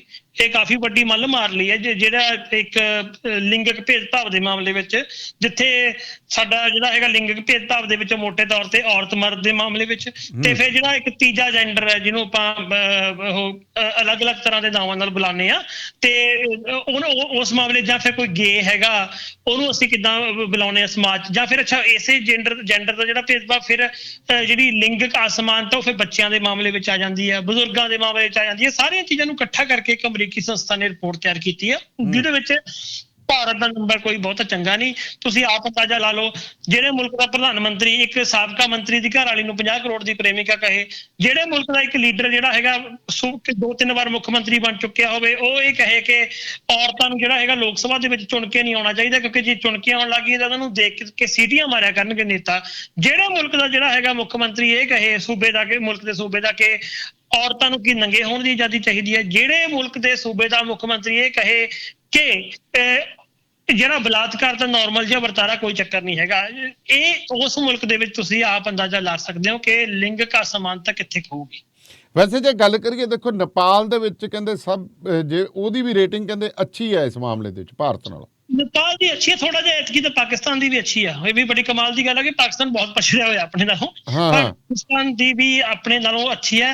ਤੇ ਨੇਪਾਲ ਦੀ ਤਾਂ ਚਲੋ ਇੱਕ ਪ੍ਰੈਕਟਿਸ ਵਿੱਚੋਂ ਅੱਛੀ ਹੋਈ ਹੋਏਗੀ, ਕਿਉਂਕਿ ਉਹਦੇ ਵਿੱਚ ਨਾ ਜਿਹੜੀ ਬਾਦਸ਼ਾਹ ਸਲਾਮਤ ਦੇ ਉੱਥੇ ਦੇ ਵਿਰੁੱਧ ਮੂਵਮੈਂਟ ਚੱਲੀ ਸੀ ਕਈ ਸਾਲ ਪਹਿਲਾਂ, ਉਹਦੇ ਵਿੱਚ ਔਰਤਾਂ ਨੇ ਬਹੁਤ ਵੱਡੀ ਭਾਗੀਦਾਰੀ ਨਿਭਾਈ ਸੀ। ਜਦੋਂ ਵੀ ਕੋਈ ਮੂਵਮੈਂਟਾਂ ਚੱਲਦੀਆਂ ਨੇ ਨਾ ਲੋਕ ਪੱਖੀ, ਉਹਦੇ ਵਿੱਚੋਂ ਫਿਰ ਤੁਹਾਨੂੰ ਪਤਾ ਵੀ ਉਹ ਮੋਟੇ ਜਿਹੇ ਪਾੜੇ ਤਾਂ ਖਤਮ ਕਰ ਦਿੰਦੀ ਆ। ਹੁਣ ਆਪਣਾ ਕਿਸਾਨ ਅੰਦੋਲਨ ਹੀ ਚੱਲ ਰਿਹਾ ਹੈਗਾ ਇੱਥੇ, ਕਿਸਾਨ ਅੰਦੋਲਨ ਦੇ ਵਿੱਚ ਤੁਸੀਂ ਦੇਖਿਆ ਕਿ ਮਰਦ ਰੋਟੀਆਂ ਲਾ ਰਹੇ ਨੇ ਤੇ ਔਰਤਾਂ ਭਾਸ਼ਣ ਕਰ ਰਹੀਆਂ ਨੇ। ਜਿਹੜੀਆਂ ਵੀ ਇੱਕ ਪ੍ਰੈਕਟਿਸ ਹੁੰਦੀ ਹੈ ਨਾ, ਇਹ ਪ੍ਰੈਕਟਿਸ ਵਿੱਚੋਂ ਬੰਦੇ ਸਿੱਖਦੇ ਹੈਗੇ ਨੇ। ਦੋ ਚੀਜ਼ਾਂ ਹੁੰਦੀਆਂ ਦੇਖੋ ਜੀ, ਇੱਕ ਤਾਂ ਬਹੁਤਾ ਪੜ੍ਹ ਕੇ ਕੋਈ ਬੰਦਾ ਇੰਡੀਵਿਜੂਅਲੀ ਜਾਨੇ ਤੁਹਾਡੇ ਮੇਰੇ ਵਰਗਾ ਜਿਹੜਾ ਪੜ੍ਹ ਕੇ ਉਹਨੂੰ ਜੇ ਅਮਲ ਕਰੇ ਉਹਦੇ ਉੱਤੇ, ਇੱਕ ਤਾਂ ਉਹ ਪ੍ਰੈਕਟਿਸ ਹੁੰਦੀ ਹੈ। ਇੱਕ ਇਹ ਹਲੇ ਅੱਧੀ ਪ੍ਰੈਕਟਿਸ ਹੈ, ਕੱਚੀ ਪ੍ਰੈਕਟਿਸ ਹੈ। ਪਰ ਜਦੋਂ ਆਪਾਂ ਨੂੰ ਕਹਿੰਦੇ ਨਾ ਵੀ ਜਾਂ ਤਾਂ ਬਾਹ ਪਿਆ ਜਾਣੀ ਹੈ ਜਾਂ ਰਾਹ ਪਿਆ ਜਾਣੀ ਹੈ, ਫਿਰ ਇੱਕ ਵੱਡੀ ਮੂਵਮੈਂਟ ਚੱਲਦੀ ਹੈ ਜਿਹਦੇ ਵਿੱਚ ਸਾਨੂੰ ਲੱਗਦਾ ਵੀ ਅਸੀਂ ਯਾਰ ਸਾਰਾ ਕੁਝ ਝੋਕ ਦੇਣਾ ਇਹਦੇ ਵਿੱਚ, ਕੀ ਸਾਡਾ ਬੱਚਾ ਕੀ ਔਰਤ ਸਭ ਆ ਜਾਓ ਇਹਦੇ ਵਿੱਚ।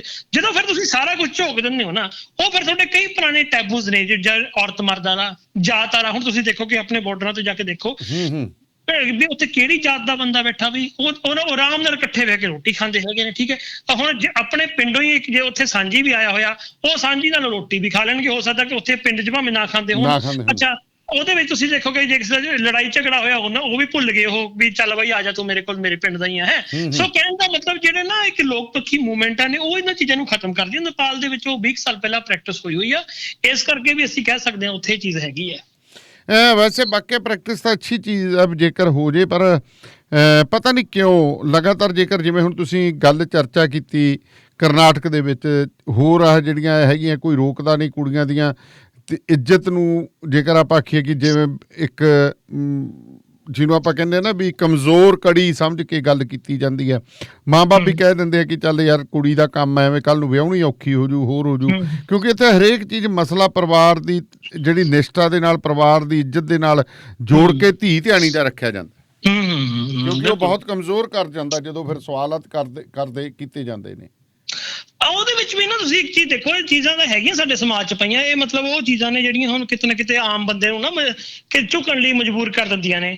ਲੇਕਿਨ ਉੱਥੇ ਵੀ ਅਸੀਂ ਦੇਖਿਆ ਕਿ ਜਦੋਂ ਇੱਕਦਮ ਪੂਰਾ ਕੋਈ ਬੰਦਾ ਲੜਨ ਦੇ ਮੂਡ 'ਚ ਆਇਆ ਹੋਵੇ, ਹੁਣ ਤੁਸੀਂ ਉਦਾਹਰਨ ਹੈ ਤੁਹਾਨੂੰ ਛੋਟੀ ਜਿਹੀ, ਪਾਕਿਸਤਾਨ ਦੇ ਵਿੱਚ 2001 'ਚ ਮੁਖਤਾਰ ਮਾਈ ਨਾਲ ਰੇਪ ਹੋਇਆ ਸੀਗਾ, ਸਮੂਹਿਕ ਬਲਾਤਕਾਰ ਹੋਇਆ ਸੀਗਾ।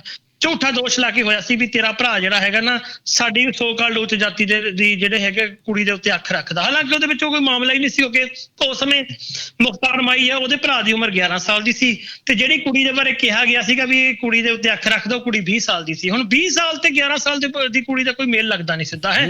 ਅੱਛਾ, ਜੇ ਹੋਇਆ ਵੀ ਤਾਂ ਸਿੱਧੀ ਗੱਲ ਹੈ ਕਿ ਪਹਿਲ ਕੁੜੀ ਨੇ ਕੀਤੀ ਹੋਏਗੀ, ਸਿੱਧੀ ਗੱਲ ਹੈ। ਕੋਈ 20 ਸਾਲ ਤੇ 11 ਸਾਲ ਦਾ ਬੱਚਾ ਹੁੰਦਾ ਪਰ ਤੇ ਉੱਥੇ ਜੇ ਇਦਾਂ ਦਾ ਹੋਇਆ ਵੀ ਹੋਏਗਾ ਨਾ ਤਾਂ ਪਹਿਲ ਲੜਕੀ ਦੀ ਹੋਈ ਹੋਏਗੀ, ਪੱਕੀ ਗੱਲ ਹੈ, ਮੈਂ ਕਹਿਣ ਨੂੰ ਤਿਆਰ ਹਾਂ। ਤੇ ਅੱਛਾ, ਉਸ ਨੂੰ ਬਹਾਨਾ ਬਣਾ ਕੇ ਮੁਖਤਾਰ ਮਾਈ ਦੇ ਨਾਲ ਰੇਪ ਕੀਤਾ ਗਿਆ ਤੇ ਉਹ ਰੇਪ ਕਰਕੇ ਉਹਨਾਂ ਨੇ ਕਿਹਾ ਕਿ ਹੁਣ ਇਹ ਤੁਹਾਡੀ ਕੁੜੀ ਹੈ ਨਾ ਜਿਹੜੀ ਵਿਆਹਣ ਜੋਗੀ ਨਹੀਂ ਹੋਏਗੀ ਹੈ। ਤੇ ਅਗਲੀ ਨੇ ਜਿਹੜਾ ਹੈਗਾ ਸੰਘਰਸ਼ ਲੜਿਆ, ਉਹਦਾ ਮੁੱਦਾ UN ਤੱਕ ਪਹੁੰਚਿਆ, ਉਹਦੇ ਨਾਲ ਵਿਆਹ ਤਾਂ ਕੀ, ਹੁਣ ਉਹ ਸੁੱਖ ਨਾਲ 2 ਨਿਆਣਿਆਂ ਦੀ ਮਾਂ ਵਾ। ਪਰ ਉਦੋਂ ਪਹਿਲਾਂ ਜਦੋਂ ਸਾਰੇ ਪ੍ਰੋਸੈਸ ਵਿੱਚ ਸੀ, ਜਦੋਂ ਇੱਕਦਮ ਉਹਦਾ ਨਾਂ ਚਮਕਿਆ, ਉਹਨੇ ਲੜਾਈ ਲੜੀ ਤਾਂ ਉਹਨੂੰ ਬਹੁਤ ਸਾਰੇ ਮੁੰਡੇ ਜਿਹੜੇ ਆਫਰ ਕਰ ਰਹੇ ਸੀ ਸਾਡੇ ਨਾਲ ਵਿਆਹ ਕਰ, ਸਾਡੇ ਨਾਲ ਵਿਆਹ ਕਰ। ਉਦੋਂ ਫਿਰ ਉਹ ਜੀ ਧਾਰਨਾਵਾਂ ਟੁੱਟ ਜਾਂਦੀਆਂ ਨੇ। ਜਦੋਂ ਅਸੀਂ ਸਟਰਗਲ ਛੁੰਨੇ ਆ, ਅਸੀਂ ਉਹਦੇ ਵਿੱਚੋਂ ਕੁਝ ਬਣ ਕੇ ਨਿੱਤਰਦੇ ਆ, ਫਿਰ ਆਹ ਗੱਲਾਂ ਵੀ ਛੋਟੀਆਂ ਰਹਿ ਜਾਂਦੀਆਂ ਵੀ ਸਾਡੀ ਕੁੜੀ ਨੂੰ ਕੌਣ ਵਿਆਹੂ ਕੌਣ ਨਹੀਂ ਵਿਆਹੂ। ਕਿਉਂਕਿ ਜਿੰਨਾ ਚਿਰ ਮੈਂ ਤਾਂ ਕਹਿੰਦਾ ਹੁੰਦਾ ਵੀ ਜਿਹੜਾ ਇਹ ਰੇਪ ਰੂਪ ਆ ਨਾ, ਇਹਨੂੰ ਜਿੰਨਾ ਚਿਰ ਅਸੀਂ ਪਵਿੱਤਰਤਾ ਨਾਲ ਜੋੜ ਕੇ ਦੇਖਦੇ ਆ ਨਾ, ਉਹਨਾਂ ਚਿਰ ਸਾਡਾ ਛੁਟਕਾਰਾ ਨਹੀਂ। ਇਹਨੂੰ ਇੱਕ ਲਿੰਗਕ ਹਿੰਸਾ ਮੰਨੋ, ਜਿਵੇਂ ਹੋਰ ਤਰ੍ਹਾਂ ਦੀ ਤੁਹਾਡੇ ਜਿਸਮ ਤੇ ਕੋਈ ਹੋਰ ਹਿੰਸਾ ਹੋ ਗਈ। ਆ ਪਵਿੱਤਰ ਕਿਹੜਾ ਹੋਇਆ, ਉਹ ਕੋਈ ਚੀਜ਼ ਨਹੀਂ। ਇਹ ਤਾਂ ਸਗੋਂ ਇਹ ਚੀਜ਼ਾਂ ਤਾਂ ਔਰਤ ਨੂੰ ਹੋਰ ਕਿਤੇ ਨਾ ਕਿਤੇ ਦਬਾਉਣ ਦਾ ਕੰਮ ਕਰਦੀਆਂ ਨੇ। ਤੇ ਆਪਾਂ ਹੁਣ ਥੋੜਾ ਜਿਹਾ ਇੱਕ ਸੰਜੀਦਾ ਨਕਸਲਾਈਟ ਮੂਵਮੈਂਟ ਜਿਹੜੀ ਹੈ ਜੀ, ਉਹਦੇ ਬਾਰੇ ਬੜੀਆਂ ਚਰਚਾਵਾਂ ਹੁੰਦੀਆਂ ਨੇ, ਬੜੇ ਗੱਲਾਂ ਹੁੰਦੀਆਂ ਨੇ। ਕੁਛ ਇਲਾਕੇ ਨੇ ਇਹ ਵੀ, ਜੇ ਆਪਾਂ ਆਖੀਏ ਕਿ ਜੇ ਸੂਬਿਆਂ ਦੀ ਵੀ ਵੰਡ ਹੋਈ ਮੱਧ ਪ੍ਰਦੇਸ਼ ਦੀ ਤੇ ਬਿਹਾਰ ਦੀ, ਤਾਂ ਉਹ ਵੀ ਮੰਨਿਆ ਜਾ ਰਿਹਾ ਸੀਗਾ ਕਿ ਨਕਸਲਾਈਟ ਏਰੀਆ ਨੂੰ ਅਲੱਗ ਕੀਤਾ ਗਿਆ ਸੀ। ਭਾਰਤ ਦੇ ਵਿੱਚ ਕਿੰਨਾ ਇਲਾਕਾ ਜਿਹੜਾ ਨਕਸਲਾਈਟ ਨਾਲ ਪ੍ਰਭਾਵਿਤ ਹੈ, ਕੀ ਕਾਰਨ ਹੈ, ਤੇ ਜਿਹੜਾ ਮੌਜੂਦਾ ਹਾਲਾਤਾਂ ਦੇ ਉੱਤੇ ਗੱਲ ਕਰੀਏ, ਜੋ ਇਹ ਹਮਲਾ ਹੋਇਆ ਪਿੱਛੇ ਜੇ, ਉਹਨੂੰ ਤੁਸੀਂ ਕਿਸ ਨਜ਼ਰੀਏ ਨਾਲ ਦੇਖਦੇ ਹੋ? ਪਰਸੋਂ ਦਾ ਹਮਲਾ ਹੋਇਆ, 30 ਜਵਾਨ ਜਿਹੜੇ ਹੈਗੇ ਜ਼ਖਮੀ ਤੇ 22 ਦੇ ਕਰੀਬ ਮੌਤ ਹੋਈ ਹੈ। ਛੱਤੀਸਗੜ੍ਹ ਦੇ ਇਲਾਕੇ ਵਿੱਚ ਹੋਇਆ, ਜਦੋਂ ਕਿ ਇੱਥੇ ਗਸ਼ਤ ਕੀਤੀ ਜਾ ਰਹੀ ਸੀਗੀ ਇਹਦੇ ਵੱਲੋਂ, ਫੌਜੀ ਟੁਕੜੀ ਦੇ ਵੱਲੋਂ, ਉਦੋਂ ਹਮਲਾ ਹੋਇਆ। ਪਹਿਲੀ ਗੱਲ ਤਾਂ ਇਹ ਆਮ ਤੌਰ ਤੇ ਹੁੰਦੇ ਰਹਿੰਦੇ ਨੇ ਨਕਸਲੀ ਇਲਾਕੇ ਦੇ ਵਿੱਚ ਹਮਲੇ। ਹਾਂ, ਪਰ ਉੱਥੇ ਦੀ ਜਿਹੜੀ ਜਾਣਕਾਰੀ ਹੈ ਨਾ, ਜਾਣਕਾਰੀ ਸਹੀ ਢੰਗ ਨਾਲ ਆ ਜਾਵੇ ਬੜੀ ਮੁਸ਼ਕਲ ਹੈ, ਕਿਉਂਕਿ ਉਹਦਾ ਕੰਮ ਇਹ ਹੈਗਾ ਕਿ ਜਾਣਕਾਰੀ ਸਾਡੇ ਕੋਲ ਆਉਂਦੀ ਹੈ ਸਰਕਾਰੀ ਸਰੋਤਾਂ ਦੇ ਮੁਤਾਬਕ, ਦੂਜੀ ਆਉਂਦੀ ਨਹੀਂ। ਉਹਦੇ ਵਿੱਚ ਉਹ ਦੋ ਢੰਗ ਦੀ ਜਾਣਕਾਰੀ ਹੈ। ਕਿਉਂਕਿ ਕਈ ਵਾਰ ਸਾਡੀ ਜਿਹੜੀ ਫੌਜ ਆ ਨਾ ਫੌਜ ਉੱਥੇ ਕੀ ਕਰਦੀ ਹੈਗੀ ਹੈ ਕਿ ਉੱਥੇ ਦੇ ਜਿਹੜੇ ਲੋਕਲ ਕਬਾਇਲੀ ਲੋਕ ਆ ਨਾ ਉਹਨਾਂ ਨੂੰ ਮਾਰ ਦਿੰਦੀ ਆ।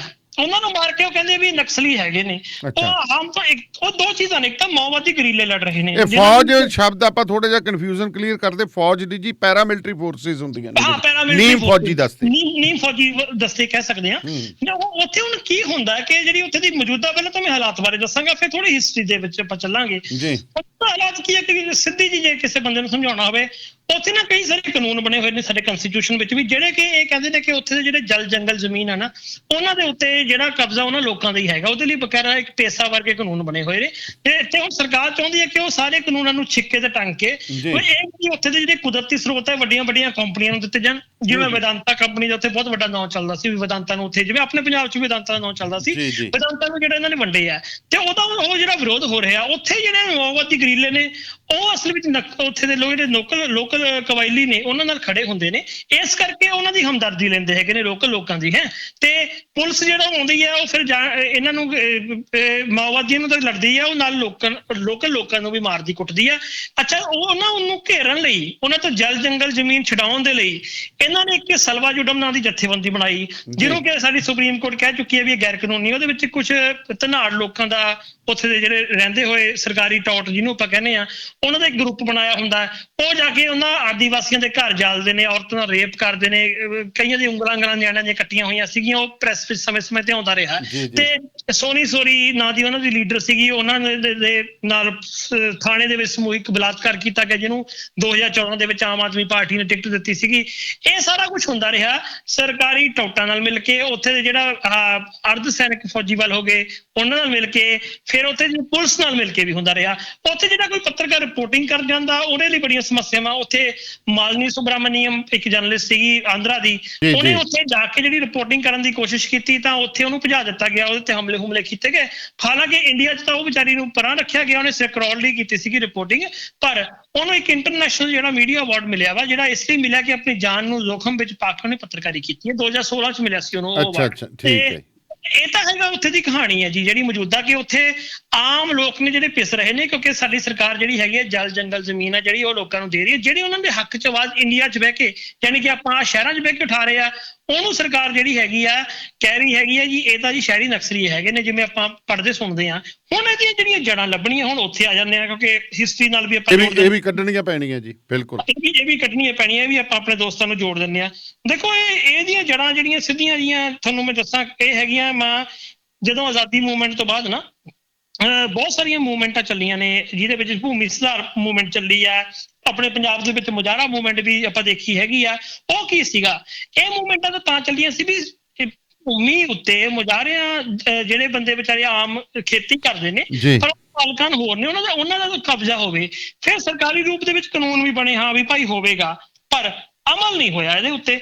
ਇਹਦੇ ਉੱਤੇ ਅਮਲ ਹੋਣ ਦੇ ਲਈ 25 ਮਈ 1967 ਦੇ ਵਿੱਚ ਜਿਹੜਾ ਪੱਛਮੀ ਬੰਗਾਲ ਦੇ ਵਿੱਚ ਨਕਸਲਵਾੜੀ ਜਿਹੜਾ ਬਲਾਕ ਹੈ, ਉਹਦੇ ਪਿੰਡ ਹੈਗਾ ਵਾ ਪ੍ਰਸਾਦੂ ਜੋਤ, ਉੱਥੇ ਕਿਸਾਨਾਂ ਨੇ ਜਿਹੜਾ ਹੈਗਾ ਜ਼ਿਮੀਂਦਾਰਾਂ ਤੋਂ ਜਿਹੜਾ ਹੈਗਾ ਕਿਸਾਨਾਂ ਦਾ ਕਾਨੂੰਨੀ ਹੱਕ ਹੈ ਉਸ ਉੱਤੇ ਜਿਹੜਾ ਹੈਗਾ ਜ਼ਬਰਦਸਤੀ ਖੋਹਣ ਦਾ ਯਤਨ ਕੀਤਾ। ਇਹਦੀ ਅਗਵਾਈ ਚਾਰੂ ਕਾਨੂੰ ਸਾਨੇਵਾਲ ਨੇ ਕੀਤੀ ਸੀ ਤੇ ਨਾਲ ਹੀ ਉਹਦੇ ਉੱਤੇ ਜੰਗਲ ਸੰਥਾਲ ਦਾ ਇਲਾਕਾ ਸੀ ਤੇ ਉਹਦੇ ਜਿਹੜੇ ਕਮਿਊਨਿਸਟ ਚਿੰਤਕ ਚਾਰੂ ਮਜੂਮਦਾਰ ਸੀ ਉਹ ਵੀ ਇਹਦੀ ਜਿਹੜੀ ਅਗਵਾਈ ਕਰ ਰਹੇ ਸੀਗੇ।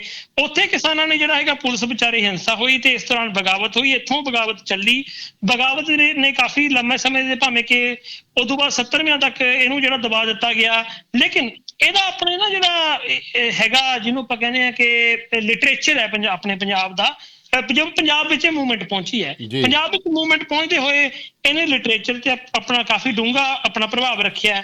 ਸਾਡੇ ਜਿਹੜੇ ਬਹੁਤ ਸਾਰੇ ਕਵੀ, ਲਾਲ ਸਿੰਘ ਦਿਲ ਵਰਗੇ ਹੋ ਗਏ, ਪਾਸ਼ ਵਰਗੇ ਹੋ ਗਏ, ਜੈਮਲ ਪੱਡੇ ਵਰਗੇ ਹੋ ਗਏ, ਬਲਦੇਵ ਮਾਨ ਵਰਗਿਆ ਜਿਹੜਾ ਸੋਨੀਆ ਮਾਨ ਦਾ ਡੈਡੀ ਹੈ ਬਲਦੇਵ ਮਾਨ, ਤੇ ਇਹ ਸਾਰੇ ਵੱਡੇ ਬੰਦੇ ਇਹਨਾਂ ਨੇ ਮੂਵਮੈਂਟਾਂ ਨੇ ਪੈਦਾ ਕੀਤੇ ਹੋਏ ਨੇ। ਤੇ ਪੰਜਾਬ ਦੇ ਇਤਿਹਾਸ ਉੱਤੇ, ਬਲਕਿ ਇੱਥੋਂ ਤੱਕ ਕਿ ਅੱਜ ਜਿਹੜੇ ਲੋਕ ਰੌਲਾ ਪਾਉਂਦੇ ਨੇ ਵੀ ਇਹ ਤਾਂ ਜੀ ਕਾਮਰੇਡ ਆ, ਸਿੱਖੀ ਵਾਲੇ ਆ, ਫਲਾਨਾ, ਇਸ ਮੂਵਮੈਂਟ ਨੇ ਦੇ ਅੰਡਰ ਨਾ ਜਿਹੜੀ ਪ੍ਰਗਤੀਵਾਦੀ ਕਵਿਤਾ ਲਿਖੀ ਗਈ ਪੰਜਾਬੀ ਦੇ ਵਿੱਚ, ਉਹਨੇ ਸਗੋਂ ਸਿੱਖੀ ਦੇ ਸਿੰਬਲਾਂ ਨੂੰ ਬੜੇ ਸੋਹਣੇ ਢੰਗ ਨਾਲ ਵਰਤਿਆ। ਸੰਤ ਰਾਮਦਾਸੀ ਵਰਗਿਆਂ ਨੇ, ਪਾਸ਼ ਵਰਗਿਆਂ ਨੇ, ਤੇ ਇੱਥੇ ਦਰਸ਼ਨ ਖਟਕੜ ਨੇ ਇੱਕ ਚਮਕੌਰ ਦੀ ਗੜੀ ਕਵਿਤਾ ਲਿਖੀ।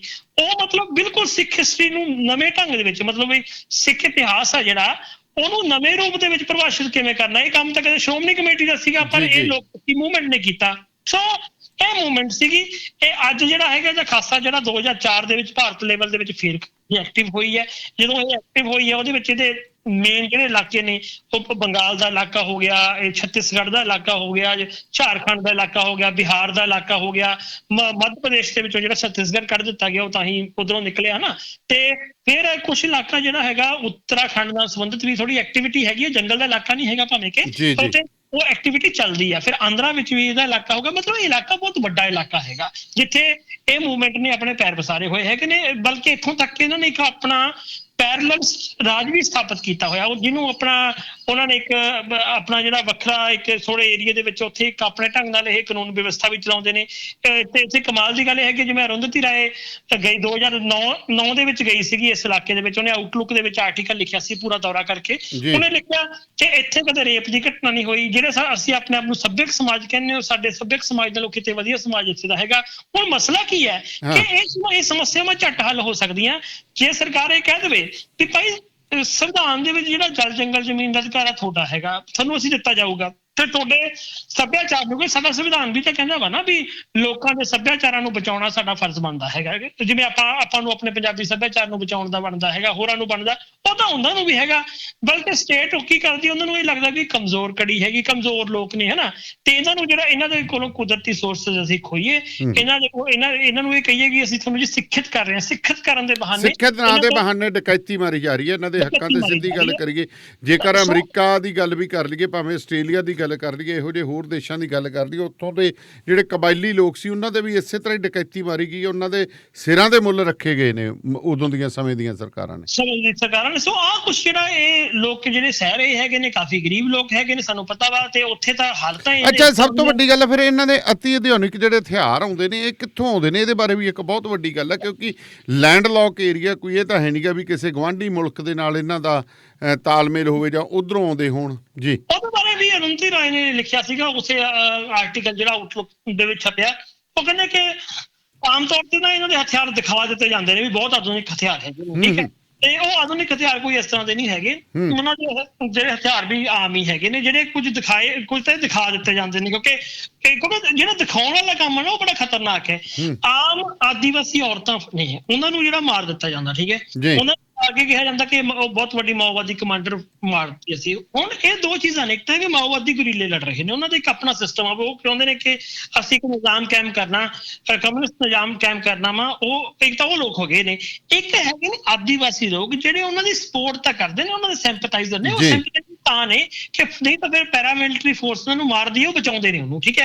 ਇਸ ਉਹ ਜਿਹੜੇ ਉਹਨਾਂ ਦੇ ਉੱਥੇ ਮਹੂਏ ਦਾ ਭਾਅ, ਮਤਲਬ ਉੱਥੇ ਜਿਹੜੇ ਮਹੂਆ ਫਸਲ ਇੱਕ ਤਰ੍ਹਾਂ ਦੀ ਉਹ ਵੇਚਦੇ ਨੇ, ਉਹ ਮਹੂਏ ਦਾ ਭਾਅ ਕਿਵੇਂ ਨਿਯਮਿਤ ਕਰਨਾ ਹੈਗਾ, ਕਿਵੇਂ ਉਹਨਾਂ ਦਾ ਹੱਕ ਦਿਵਾਉਣਾ, ਉਹਦੇ ਲਈ ਉਹ ਬਹੁਵਾਦੀ ਲੜਦੇ ਨੇ, ਤੇ ਇਸ ਕਰਕੇ ਉਹਨਾਂ ਦੇ ਹਮਦਰਦੀ ਲਈ ਹੋਈ ਹੈਗੀ ਆ। ਸੋ ਇਹ ਚੀਜ਼ ਆ। ਬਾਕੀ ਇਹ ਜ਼ਰੂਰ ਜਿਹੜੇ ਹਾਲੇ ਇੱਕ ਸਵਾਲ ਹੈ ਵੱਡਾ, ਕਿਉਂਕਿ ਉਹ ਸਾਨੂੰ ਪਤਾ ਨਹੀਂ, ਅਸੀਂ ਉਸ ਇਲਾਕੇ 'ਚ ਨਹੀਂ ਗਏ ਵੀ ਉੱਥੋਂ ਉਹਨਾਂ ਨੂੰ ਨੇਪਾਲ ਦੇ ਕੰਨੇ ਕੋਈ ਸਹਾਇਤਾ ਕਦੇ ਆਉਂਦੀ ਹੋਊ ਜਾਂ ਨਹੀਂ, ਜਾਂ ਫਿਰ ਕਿਸੇ ਹੋਰ ਕੰਟਰੀ ਦੀ ਆਉਂਦੀ ਹੋਊ ਨਹੀਂ, ਪਰ ਸਵਾਲ ਵੱਡਾ ਇਹ ਵੀ ਕਿਵੇਂ ਆਊ ਵੀ, ਉੱਥੇ ਤਾਂ ਕੋਈ ਸਰਹੱਦ ਵੀ ਨਹੀਂ ਲੱਗਦੀ। ਬਿਲਕੁਲ ਸਿਆਣੀ ਗੱਲ ਹੈ ਤੁਹਾਡੀ। ਸੋ ਇਹ ਚੀਜ਼ ਜਿਹੜਾ ਇੱਕ ਸਵਾਲ ਆ, ਉਹਨਾਂ ਕੋਲ ਆਮ ਤੌਰ ਤੇ ਹਥਿਆਰ ਕੋਈ ਬਹੁਤੇ ਜ਼ਬਰਦਸਤ ਨਹੀਂ ਹੈਗੇ ਜਿੰਨੇ ਕਿ ਦਿਖਾਏ ਜਾਂਦੇ ਹੈਗੇ ਜੀ।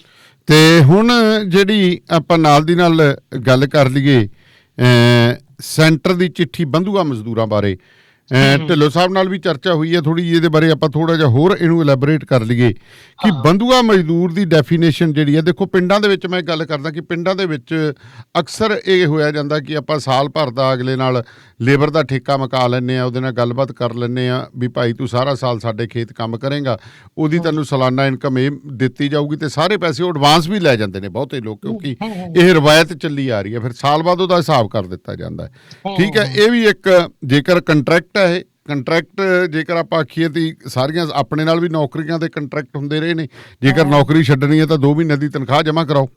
ਸਹੀ। ਹੁਣ ਇਹ ਜਿਹੜੀ ਬੰਧੂਆ ਮਜ਼ਦੂਰ ਦੀ ਜਿਹੜੀ ਚਿੱਠੀ ਆਈ ਹੈ, ਜਿਹਦੇ ਵਿੱਚ ਇਹਨਾਂ ਨੇ ਜ਼ਿਕਰ ਕੀਤਾ ਬੰਧੂਆ ਮਜ਼ਦੂਰਾਂ ਦਾ, ਜਾਂ ਕਿਉਂ ਲਿਖੀ ਇਹ ਚਿੱਠੀ ਸੈਂਟਰ ਨੂੰ, ਪੰਜਾਬ ਨੂੰ ਕਿਉਂ ਲਿਖਣੀ ਪਈ ਇਹ? ਦੇਖੋ, ਪਹਿਲਾਂ ਤਾਂ ਬੰਧੂਆ ਮਜ਼ਦੂਰ ਨੂੰ ਸਮਝਣਾ ਜ਼ਰੂਰੀ ਹੈ ਵੀ ਉਹ ਹੁੰਦਾ ਕੀ ਹੈ। ਬੰਧੂਆ ਮਜ਼ਦੂਰ ਸਮੰਤੀ ਕਲਚਰ ਦੀ ਜਾਂ ਜਿਹੜਾ ਹੈਗਾ ਆਪਣਾ ਜਗੀਰੂ ਕਲਚਰ ਦੀ ਦੇਣ ਆ, ਉਹਦੇ ਵਿੱਚ ਹੁੰਦਾ ਸੀਗਾ ਪ੍ਰਗਟ। ਇਹਦੇ ਵਿੱਚ ਇਹਨੂੰ ਜਿਹੜਾ ਦੇਖਣਾ ਹੁੰਦਾ ਵੀ ਪੁਰਾਣੇ ਆਪਣੇ ਨਾ ਮਾਲਵੇ ਦੇ ਵਿੱਚ ਉਹਦਾ ਹੁੰਦਾ ਵੀ ਸੀ, ਸਾਂਝੇ ਇੱਕ ਪੱਕਾ ਹੁੰਦਾ ਸੀ ਰੱਖਿਆ, ਉਹ ਸਾਂਝੀ ਨੂੰ ਆਪਾਂ ਥੋੜੇ ਜਿਹਾ ਨਾ ਫਸਲ ਦੇ ਦਿੰਦੇ ਹੁੰਦੇ ਦੇ ਦਿੰਦੇ ਹੁੰਦੇ ਸੀ, ਉਹਦਾ ਜਿਹੜਾ ਆਪਣੀ ਜ਼ਮੀਨ ਦੇ ਵਿੱਚੋਂ ਕੁਝ ਹਿੱਸਾ ਦੇ ਦਿੰਦੇ ਹੁੰਦੇ ਸੀ, ਜਿਹਨੂੰ ਕਹਿੰਦੇ ਇੱਕ ਕਣਕ ਵਗੈਰਾ ਦੇ ਵਿੱਚੋਂ। ਤੇ ਉਹ ਥੋੜਾ ਜਿਹਾ ਕੰਮ ਕਰਦਾ ਸੀ, ਜਿਹਦੇ ਨਾਲ ਆਪਣੇ ਨਿਆਣੇ ਜਿਹੜੇ ਪਾਲਦਾ ਸੀ ਉੱਥੇ ਮਾਲਵੇ ਵਿੱਚ ਆਪਣੇ। ਇਹ ਵੀ ਚੱਲਦਾ ਸੀਗਾ ਕਿ ਉਹਨਾਂ ਨੂੰ ਥੋੜਾ ਜਿਹਾ ਨਸ਼ਾ ਤੇ ਲਾ ਦਿੰਦੇ ਸੀਗੇ, ਉਹ ਲਗਾਤਾਰ ਕੰਮ ਕਰਦਾ ਰਹਿੰਦਾ ਸੀ। ਇਹ ਹੁੰਦਾ ਰਿਹਾ, ਇਹਦੇ ਵਿੱਚ ਕੋਈ ਸ਼ੱਕ ਨਹੀਂ ਹੈਗਾ। ਉਹ ਇਸ ਸਮੰਤੀ ਕੈਟਾਗਰੀ ਚ ਆਉਂਦਾ। ਪਰ ਅੱਛਾ, ਉਹਦੇ ਵਿੱਚ ਇੱਕ ਹੋਰ ਵੀ ਚੀਜ਼ ਹੁੰਦੀ ਸੀ ਆਪਣੇ ਮਾਲਵੇ ਚ। ਗੁਰਦਿਆਲ ਸਿੰਘ ਦਾ ਜੇ ਆਪਾਂ ਨਾਵਲ ਪੜ੍ਹਦੇ ਹਾਂ, ਮੜੀ ਦਾ ਦੀਵਾ, ਮੜੀ ਦਾ ਦੀਵਾ ਦੇ ਵਿੱਚ ਪਹਿਲਾਂ ਇੱਕ ਆਪਣੇ, ਇਹ ਤਾਂ ਕਲਾਸੀਕਲ ਨਾਵਲ ਹੈਗਾ ਪੰਜਾਬੀ ਦਾ, 1962-63 ਦੇ ਵਿੱਚ ਉਹ ਨਾਵਲ ਆਇਆ ਸੀਗਾ। ਨਾਵਲ ਉਸ ਸਮੇਂ ਆਇਆ ਕਿ ਜੀ ਉਹਦੀ ਖਾਸੀਅਤ ਇਹ ਸੀ ਕਿ ਉਹਦੇ ਵਿੱਚ ਨਾ ਪੰਜਾਬੀ ਲਿਟਰੇਚਰ ਵਿੱਚ ਪਹਿਲਾ ਜਿਹੜਾ ਦਲਿਤ ਕਰੈਕਟਰ ਨੂੰ ਹੀਰੋ ਵਜੋਂ ਪੇਸ਼ ਕੀਤਾ ਗਿਆ, ਉਹ ਸੀਗਾ ਜਗਸੀਰ ਨਾਂ ਦਾ ਕਰੈਕਟਰ। ਜਗਸੀਰ ਦੇ ਵਿੱਚ ਕੀ ਕਹਾਣੀ ਕੀ ਸੀਗੀ ਕਿ ਜਗਸੀਰ ਦਾ ਜਿਹੜਾ ਪਿਓ ਸੀਗਾ ਉਹ ਧਰਮ ਸਿੰਘ ਨਾਲ ਖੇਤੀ ਕਰਦਾ ਹੁੰਦਾ ਸੀਗਾ। ਧਰਮ ਸਿੰਘ ਜੱਟ ਸੀ ਇੱਕ, ਤੇ ਧਰਮ ਸਿੰਘ ਉਹਨੂੰ ਆਪਣੇ ਭਾਈਆਂ ਨੂੰ ਮੰਨਦਾ ਸੀ। ਉਹਨੂੰ ਚਲੋ ਆਪਣੀ ਉਹਦੀ ਜਿਹੜੀ ਨਾ ਉਹਦੇ ਵਿੱਚੋਂ ਫਸਲਬਾੜੀ ਦੇ ਵਿੱਚੋਂ ਜਿਵੇਂ ਕਣਕ ਹੋ ਗਈ ਜਾਂ ਚੌਲ ਹਿੱਸਾ ਹੁੰਦਾ ਸੀ, ਚੌਥੀਆ ਹੁੰਦਾ ਸੀ, ਉਦੋਂ ਪਹਿਲਾਂ ਹਿੱਸੇ ਹੁੰਦੇ ਸੀ, ਸੀਰ ਦੇ ਹਿੱਸਾ ਮੰਨਿਆ ਜਾਂਦਾ ਸੀ ਆਮਦਨ ਸੀਰ ਦਾ ਹਿੱਸਾ, ਤਾਂ ਹੀ ਉਹ ਸ਼ਬਦ ਵੀ ਸੀਰ ਤਾਂ ਪਿਆ ਵਾ। ਤੇ ਉਹ ਮਤਲਬ ਹਿੱਸਾ ਦਿੱਤਾ ਸੀ, ਪਰ ਨਾਲ ਦੀ ਨਾਲ ਉਹਨੂੰ ਥੋੜਾ ਜਿਹਾ ਜ਼ਮੀਨ ਦਾ ਹਿੱਸਾ ਦੇ ਦਿੱਤਾ ਜਾਂਦਾ ਸੀਗਾ ਕਿ ਭਾਈ ਆਹ ਜ਼ਮੀਨ ਤੇਰੀ ਹੈ, ਇਹਦੇ ਤੇ ਤੂੰ ਆਪਣੀ ਕੋਈ ਫਸਲ ਫੁਸਲ ਲਗਾ ਲਾ, ਕੁਝ ਵੀ ਕਰ ਲਾ। ਉਹ ਮਾੜਾ ਮੋਟਾ ਜਿਹੜੇ ਪੱਠੇ ਪੁੱਠੇ ਸੀ ਉਹ ਗਾ ਲੈਂਦਾ ਹੁੰਦਾ ਸੀਗਾ। ਉਹ ਮੇਰੀ ਦਾਦੀ ਨੇ ਵੀ ਮੈਨੂੰ ਦੱਸਿਆ ਕਿ ਏਦਾਂ ਹੁੰਦਾ ਸੀਗਾ ਵੀ ਆਪਾਂ ਦਿੰਦੇ ਹੁੰਦੇ ਸੀ। ਅਕਸਰ ਹੁੰਦਾ ਸੀਗਾ ਸੀਰੀ ਨਾਲ ਇਹ ਹੁੰਦਾ ਸੀਗਾ ਵੀ ਜਿਵੇਂ ਭਾਈ ਪੱਠੇ ਆ, ਕਨਾਲ 2 ਕਨਾਲਾਂ ਜਗ੍ਹਾ ਛੱਡਦੇ ਤੇ ਕਈਆਂ ਨੂੰ ਕਹਿੰਦੇ ਹੁੰਦੇ ਸੀਗੇ ਵੀ ਤੂੰ ਇੰਨੀ ਰੱਖ ਲੈ, ਨਾਲ ਕੰਮ ਕਰਾਈ ਚੱਲ, ਨਾਲ ਤੂੰ ਆਪਦੀ ਜੋ ਮਨਮਰਜ਼ੀ ਕਰੀ ਚੱਲ। ਅੱਛਾ, ਇਹਦੇ ਵਿੱਚ ਵੀ ਹੁਣ ਇਹਨੂੰ ਵੀ ਆਪਾਂ ਨਾ ਉਹ ਨਹੀਂ, ਉਹ ਕਹਿ ਉਹਨੂੰ ਵੀ ਆਪਾਂ ਹਾਲੇ ਬੰਧੂਆ ਮਜ਼ਦੂਰ ਦੀ ਕੈਟਾਗਰੀ 'ਚ ਰੱਖ ਸਕਦੇ ਹਾਂ। ਉਹ ਕਿਉਂ ਰੱਖ ਸਕਦੇ ਮੈਂ ਦੱਸ ਦਿੰਦਾ। ਉਹ ਨਹੀਂ ਰੱਖ ਸਕਦੇ ਹਾਂ ਕਿਉਂਕਿ ਉਹਦੇ ਵਿੱਚ ਹੁੰਦਾ ਸੀ ਉਹਨੇ ਸਾਰੀ ਉਮਰ, ਉਹਨੇ ਵੀ ਤੇ ਉਹਦੇ ਨਿਆਣਿਆਂ ਨੇ ਵੀ ਉਹਦੇ ਨਾਲ ਮਿਲ ਕੇ ਰਹਿਣਾ ਹੁੰਦਾ ਸੀਗਾ। ਇਹ ਸ਼ਰਤ ਹੁੰਦੀ ਸੀਗੀ। ਅੱਛਾ, ਤੇ ਇੱਕ ਇਹ ਵੀ ਸੀ ਵੀ ਉਹਨੂੰ ਮਤਲਬ ਐਡਵਾਂਸ ਪੈਸੇ ਦੇ ਦਿੱਤੇ, ਪਰ ਉਸੇ ਦੇ ਵਿਆਜ ਵਿੱਚ ਹੀ ਉਹ ਕੰਮ ਕਰੀ ਜਾਂਦੇ ਸੀ। ਹਾਲੇ ਵੀ ਆਪਣੇ ਇੱਥੇ ਇੱਕ ਮਜ਼ਦੂਰਾਂ ਬਾਰੇ ਇੱਕ ਰਿਪੋਰਟ ਆਈ ਸੀ ਆਪਣੇ ਮਾਲਵੇ ਦੇ ਵਿੱਚ। ਇਹੋ ਜਿਹੇ ਬਹੁਤ ਸਾਰੇ ਘਰ ਹੈਗੇ ਨੇ ਦਲਿਤਾਂ ਦੇ, ਜਿਨ੍ਹਾਂ ਦਾ ਮਤਲਬ ਨਾ ਕਿ ਵਿਚਾਰਿਆਂ ਦਾ ਵਿਆਜ ਉੱਤੇ ਹੀ ਕੰਮ ਕਰਦਿਆਂ ਤੇ ਉਮਰ ਲੰਘ ਗਈ। ਬਿਲਕੁਲ ਸਹੀ ਗੱਲ ਹੈ। ਇਹ ਪੱਖ ਹੈਗਾ ਵਾ, ਇਹਦੇ ਵਿੱਚ ਕੋਈ ਦੋ ਰਾਏ ਨਹੀਂ। ਪਰ ਇਹ ਇਕੱਲੇ ਪੰਜਾਬ 'ਚ ਨਹੀਂ ਹੈਗਾ। ਪੰਜਾਬ ਤੋਂ ਬਾਹਰ ਨਿਕਲੋਗੇ ਤਾਂ ਇਦੋਂ ਵੀ ਬੁਰਾ ਹਾਲ ਹੈਗਾ। ਉੱਥੇ ਡੰਡੇ ਦੇ ਜ਼ੋਰ ਤੇ ਕੰਮ ਕਰਾਇਆ ਜਾਂਦਾ ਹੈ। ਉਹਦੇ ਵਿੱਚ ਯੂਪੀ ਵੀ ਹੈ, ਉਹਦੇ ਵਿੱਚ ਬਿਹਾਰ ਵੀ ਹੈ, ਉਹਦੇ ਵਿੱਚ ਜਿਹੜਾ ਹੈਗਾ ਗੁਜਰਾਤ, ਮੋਦੀ ਦਾ ਗੁਜਰਾਤ ਵੀ ਹੈ। ਇੱਕ ਤਾਂ ਇਹ ਚੀਜ਼ ਹੁਣ ਆ ਗਿਆ। ਇਹ ਜਿਹੜੀ ਰਿਪੋਰਟ ਕੀ ਕਹਿੰਦੀ ਹੈ, ਇੱਕ ਤਾਂ ਦੇਖੋ ਇਹ ਪੱਖ ਹੈ ਜਿਹੜਾ ਬੰਧੂਆ ਮਜ਼ਦੂਰਾਂ ਦਾ ਪੰਜਾਬ 'ਚ ਹੋ ਸਕਦਾ, ਭਾਵੇਂ ਉਹ ਘੱਟ % ਹੋਵੇ ਹੋਰ ਸੂਬਾ ਤੋਂ। ਮੈਂ ਇਹਦੇ ਤੋਂ ਮੁਨਕਰ ਨਹੀਂ ਹੁੰਦਾ ਕਿਉਂਕਿ ਹਾਲੇ 2010 ਦੀ ਰਿਪੋਰਟ ਹੀ ਆਪਣੇ ਮਾਲਵੇ ਦੀ ਰਿਪੋਰਟ ਹੀ ਹੈ, ਜਿਹਦੇ ਵਿੱਚ ਦੱਸਿਆ ਜਾ ਰਿਹਾ ਕਿ ਉਹ ਵਿਚਾਰੀਆਂ ਵਿਆਜ ਦੇ ਉੱਤੇ ਕੰਮ ਕਰੀ ਜਾ ਰਹੀਆਂ ਦਲਿਤ ਔਰਤਾਂ ਹੈ। ਤੇ ਇਸ ਲਈ ਮੈਂ ਇਹਦੇ ਤੋਂ ਮੁਨਕਰ ਨਹੀਂ ਹੁੰਦਾ ਹੈਗਾ। ਪਰ ਇਹਦੇ ਵਿੱਚ ਹੁਣ ਦੇਖਣ ਵਾਲੀ ਕੀ ਗੱਲ ਹੈ, ਇਹ ਰਿਪੋਰਟ ਕਹਿ ਰਹੀ ਹੈ ਕਿ ਸਾਨੂੰ BSF ਦੇ ਬੰਦਿਆਂ ਨੇ ਦੱਸਿਆ ਸਰਹੱਦੀ ਏਰੀਏ ਦੇ ਵਿੱਚ ਵੀ ਜਿਹੜੇ ਹੈਗੇ ਨੇ ਕਿਸਾਨ ਨੇ, ਉਹ ਏਦਾਂ ਕਰਕੇ ਬਿਹਾਰੀ ਮਜ਼ਦੂਰਾਂ ਤੋਂ ਕੰਮ ਕਰਾਉਂਦੇ ਨੇ। ਹੁਣ ਬਿਹਾਰੀ ਮਜ਼ਦੂਰਾਂ ਵਾਲੀ ਗੱਲ ਜਿਹੜੀ ਥੋੜੀ ਜਿਹੀ ਔਖੀ ਸਮਝਣਾ। ਪਹਿਲੀ ਗੱਲ ਤਾਂ ਤੁਹਾਡੇ ਕੋਲ ਕੋਈ ਸੋਰਸ ਨਹੀਂ ਹੈਗਾ, ਤੁਹਾਨੂੰ BSF ਦੱਸ ਰਹੀ ਹੈ। ਇਹ ਕਿਹੜਾ ਸੋਰਸ ਹੋਇਆ ਵੀ BSF ਦਾ ਹੈ? ਤੁਹਾਡੇ ਕੋਲ ਪਹਿਲੀ ਗੱਲ ਤਾਂ ਇਹ ਕਿ ਤੁਹਾਨੂੰ 10 ਸਾਲ ਹੋਣ ਵਾਲੇ ਹੈਗੇ ਰਾਜ ਕਰਦਿਆਂ ਨੂੰ, ਤੁਸੀਂ ਅਜੇ ਤੱਕ ਬੰਧੂਆ ਮਜ਼ਦੂਰੀ ਖਤਮ ਕਿਉਂ ਨਹੀਂ ਕੀਤੀ? ਸਭ ਤੋਂ ਜ਼ਿਆਦਾ ਜਿਹੜੀ ਬੰਧੂਆ ਮਜ਼ਦੂਰੀ ਬਿਹਾਰ, ਯੂਪੀ ਤੇ ਆਪਣਾ ਜਿਹੜਾ ਹੈਗਾ ਗੁਜਰਾਤ ਵਿੱਚ ਵੀ ਹੈਗੀ ਆ, ਉਹ ਕਿਉਂ ਨਹੀਂ ਖਤਮ ਕੀਤੀ? ਨੰਬਰ 1 ਇਹ ਤੁਹਾਡੀ ਜ਼ਿੰਮੇਵਾਰੀ ਬਣਦੀ ਆ। ਹੁਣ ਜੇ ਅਸੀਂ ਸਰਹੱਦੀ ਇਲਾਕੇ ਜਾਈਏ, ਸਰਹੱਦੀ ਇਲਾਕੇ ਵਿੱਚ ਦੇ ਕਿਸਾਨ ਤਾਂ ਖੁਦ ਬਹੁਤ ਗਰੀਬ ਨੇ। ਉਹਨਾਂ ਦੇ ਕੋਲ ਤਾਂ ਆਪਣੀਆਂ ਜਿਹੜੀਆਂ ਫਸਲਾਂ ਦੀ ਬੜੀ ਮਾੜੀ ਹਾਲਤ ਹੈ, ਕਿਉਂਕਿ ਮੇਰੇ ਤਾਂ ਆਪਣੇ 1-2 ਰਿਸ਼ਤੇਦਾਰ ਸਰਹੱਦੀ ਇਲਾਕੇ ਦੇ ਰਹਿਣ ਵਾਲੇ ਹੈਗੇ ਨੇ। ਉਹਨਾਂ ਨੂੰ ਮੈਨੂੰ ਖੁਦ ਪਤਾ, ਉਹ ਮਤਲਬ ਉਹਦੇ ਕਿਸੇ ਪਾਸੋਂ ਜੱਟ ਲੱਗਦੇ ਹੀ ਨਹੀਂ ਹੈਗੇ। ਉਹ ਤਾਂ ਮਤਲਬ ਆਪ ਵਿਚਾਰਿਆਂ ਨੇ ਕਿੰਨੇ ਕਰਜ਼ੇ ਚੁੱਕੇ ਹੋਏ ਹੈਗੇ ਨੇ, ਠੀਕ ਹੈ। ਤੇ ਉਹਦੀਆਂ ਫਸਲਾਂ ਜਿਹੜੀਆਂ ਹੈਗੀਆਂ, ਉਹਨਾਂ ਦਾ ਜਿਹੜਾ ਸਾਨੂੰ ਪਤਾ ਵੀ ਕੀ ਹਾਲ ਹੈਗਾ। ਸੋ ਇਸ ਕਰਕੇ ਉੱਥੇ ਦੀ ਹਾਲਤ ਬਹੁਤ ਮਾੜੀ ਹੈ। ਉੱਥੇ ਇਹ ਕਹਿਣਾ ਵੀ ਉਹ ਬੰਧੂਆ ਮਜ਼ਦੂਰ ਬਣਾਉਣ ਦਾ ਜਿਗਰਾ ਕਰਨਗੇ ਕਦੇ ਵੀ ਨਹੀਂ ਹੋ ਸਕਦਾ ਹੈਗਾ। ਤੇ ਪੰਜਾਬ ਦੇ ਵਿੱਚ ਜਿਹੜੀ ਕਹਾਣੀ ਬਿਹਾਰੀ ਮਜ਼ਦੂਰਾਂ ਦੀ ਤਾਂ ਉਲਟਾ ਵਾ। ਉਹ ਕੀ ਹੈ ਕਿ ਸਾਡੇ ਜਿਹੜੇ ਲੋਕਲ ਮਜ਼ਦੂਰ ਨੇ ਨਾ ਦਲਿਤ ਭਾਈਚਾਰੇ ਦੇ, ਉਹ ਇਸ ਵੱਲੋਂ ਨਾਰਾਜ਼ ਆ ਕਿ ਜਿਹੜੇ ਸਾਡੇ ਪੰਜਾਬ ਦੇ ਕਿਸਾਨ ਆ ਉਹ ਭਈਆਂ ਨੂੰ ਵੱਧ ਰੱਖ ਲੈਂਦੇ ਹੈਗੇ ਨੇ, ਸਾਨੂੰ ਹਿੱਸਾ ਨਹੀਂ ਦਿੰਦੇ। ਸਾਡੀ ਭਈਏ ਉਰੇ ਆ ਕੇ ਸਾਡੀ ਵਾਲੀ ਉਹ ਮਾਰ ਦਿੰਦੇ ਹੈਗੇ ਨੇ, ਕਿਉਂਕਿ ਉਹ ਥੋੜੀ ਸਸਤੀ ਦੇ ਵਿੱਚ ਕੰਮ ਕਰ ਦਿੰਦੇ ਹੈਗੇ ਨੇ। ਇਸ ਕਰਕੇ ਇਹਦੇ ਵਿੱਚ ਨਾ ਵਿਰੋਧਾਭਾਸ ਬਹੁਤ ਨੇ। ਸੋ ਸੈਂਟਰ ਦੀ ਜਿਹੜੀ ਇਹ ਚਿੱਠੀ ਸਾਨੂੰ ਤਾਂ ਇਹੀ ਲੱਗਦੀ ਆ ਵੀ ਜਿਹੜਾ ਇੱਕ ਕਿਸਾਨ ਅੰਦੋਲਨ ਚੱਲ ਰਿਹਾ, ਹੁਣ ਪਹਿਲਾਂ ਤਾਂ ਕਿਸਾਨਾਂ ਨੂੰ ਹੋਰ ਢੰਗ ਨਾਲ ਬਦਨਾਮ ਕਰੋ, ਹੁਣ ਆ ਵੀ ਇੱਕ ਢੰਗ ਲੱਭ ਲਿਆ ਬਦਨਾਮ ਕਰਨ ਦਾ। ਇਹਦੇ ਵਿੱਚ ਸਾਨੂੰ ਇਹ ਧਿਆਨ ਰੱਖਣਾ ਪਏਗਾ। ਜਦੋਂ ਚਰਚਾ ਬਧੂਆਂ ਦੀ ਆ ਜਾਂਦੀ ਤਾਂ ਇੱਕ ਵਾਰੀ ਹਰੇਕ ਬੰਦਾ ਝੰਜੋੜਿਆ ਜਾਂਦਾ। ਇਹਦੇ ਵਿੱਚ ਹੁਣ ਆਏ ਤਾਂ ਧਿਆਨ ਰੱਖਣਾ ਪਊ। ਦੇਖੋ ਵੀ ਇਹਦੇ ਨਾਲ ਅਸੀਂ ਇਹ ਗੱਲ ਤੋਂ ਤਾਂ ਨਹੀਂ ਅੱਖਾਂ ਮੀਟ ਸਕਦੇ ਕਿ ਬੰਧੂਆ ਮਜ਼ਦੂਰੀ ਵਾਲੀ ਕੋਈ ਚੀਜ਼ ਹੋ ਨਹੀਂ ਸਕਦੀ। ਹੋ ਸਕਦੀ ਹੈ, ਪਰ ਸੈਂਟਰ ਕਿਹੜੇ ਵੇਲੇ ਕਹਿ ਰਹੀ ਹੈ, ਕਿਹੜੇ ਕਿਸਾਨਾਂ ਨੂੰ ਕਹਿ ਰਹੀ ਹੈਗੀ ਆ, ਤੇ ਕਿਹੜੇ ਮਜ਼ਦੂਰਾਂ ਨੂੰ ਕਹਿ ਰਹੀ ਹੈ, ਇਹ ਚੀਜ਼ਾਂ ਸਵਾਲ ਖੜੀਆਂ ਕਰਦੀਆਂ ਨੇ। ਸੋ ਹੋਰ ਤਾਜ਼ਾ ਤਰੀਨ ਕਰੰਟ ਖਬਰਾਂ ਕੋਈ ਸਾਂਝੀਆਂ ਕਰਨੀਆਂ ਚਾਹੁੰਦੇ ਹੋ ਜੀ? ਇਸ ਵੇਲੇ ਮੇਨ ਚੀਜ਼ ਤਾਂ ਆਹੀ ਹੈ, ਇੱਕ ਤਾਂ ਬੰਗਾਲ ਦੀ ਇਲੈਕਸ਼ਨ ਅੱਜ ਜਿਹੜਾ ਹੈਗਾ ਉਹਦਾ ਤੀਜਾ ਦੌਰ ਹੁਣ ਸ਼ੁਰੂ ਹੋ ਚੁੱਕਾ ਹੈਗਾ ਹੈ, ਜੀ ਤੇ ਉਸ ਤੋਂ ਬਾਅਦ ਚੌਥੇ ਗੇੜ ਦੇ ਵਿੱਚ ਆਪਾਂ ਦੇਖਣਾ। ਤੀਜੇ ਗੇੜ ਦੇ ਵਿੱਚ ਬਹੁਤ ਫਸਵਾਂ ਮੁਕਾਬਲਾ ਬੰਗਾਲ ਦੇ ਵਿੱਚ ਹੈ। ਬੰਗਾਲ ਦੇ ਵਿੱਚ ਤੀਜੇ ਗੇੜ ਤੋਂ ਬਾਅਦ ਪਤਾ ਲੱਗੂਗਾ ਵੀ ਕਿਹੜਾ ਕਿੰਨਾ ਭਾਰੂ ਪੈਂਦਾ, ਕਿਹੜਾ ਨਹੀਂ ਪੈਂਦਾ।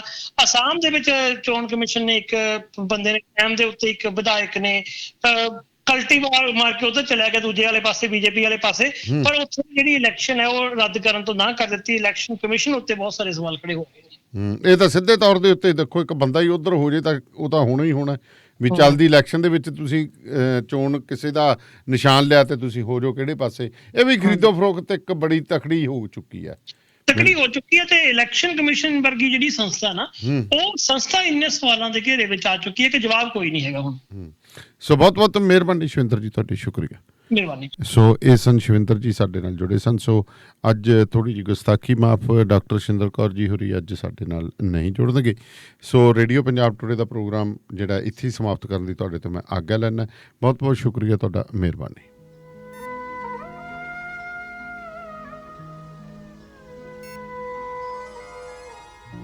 ਸ਼ਮਾਦਾਨ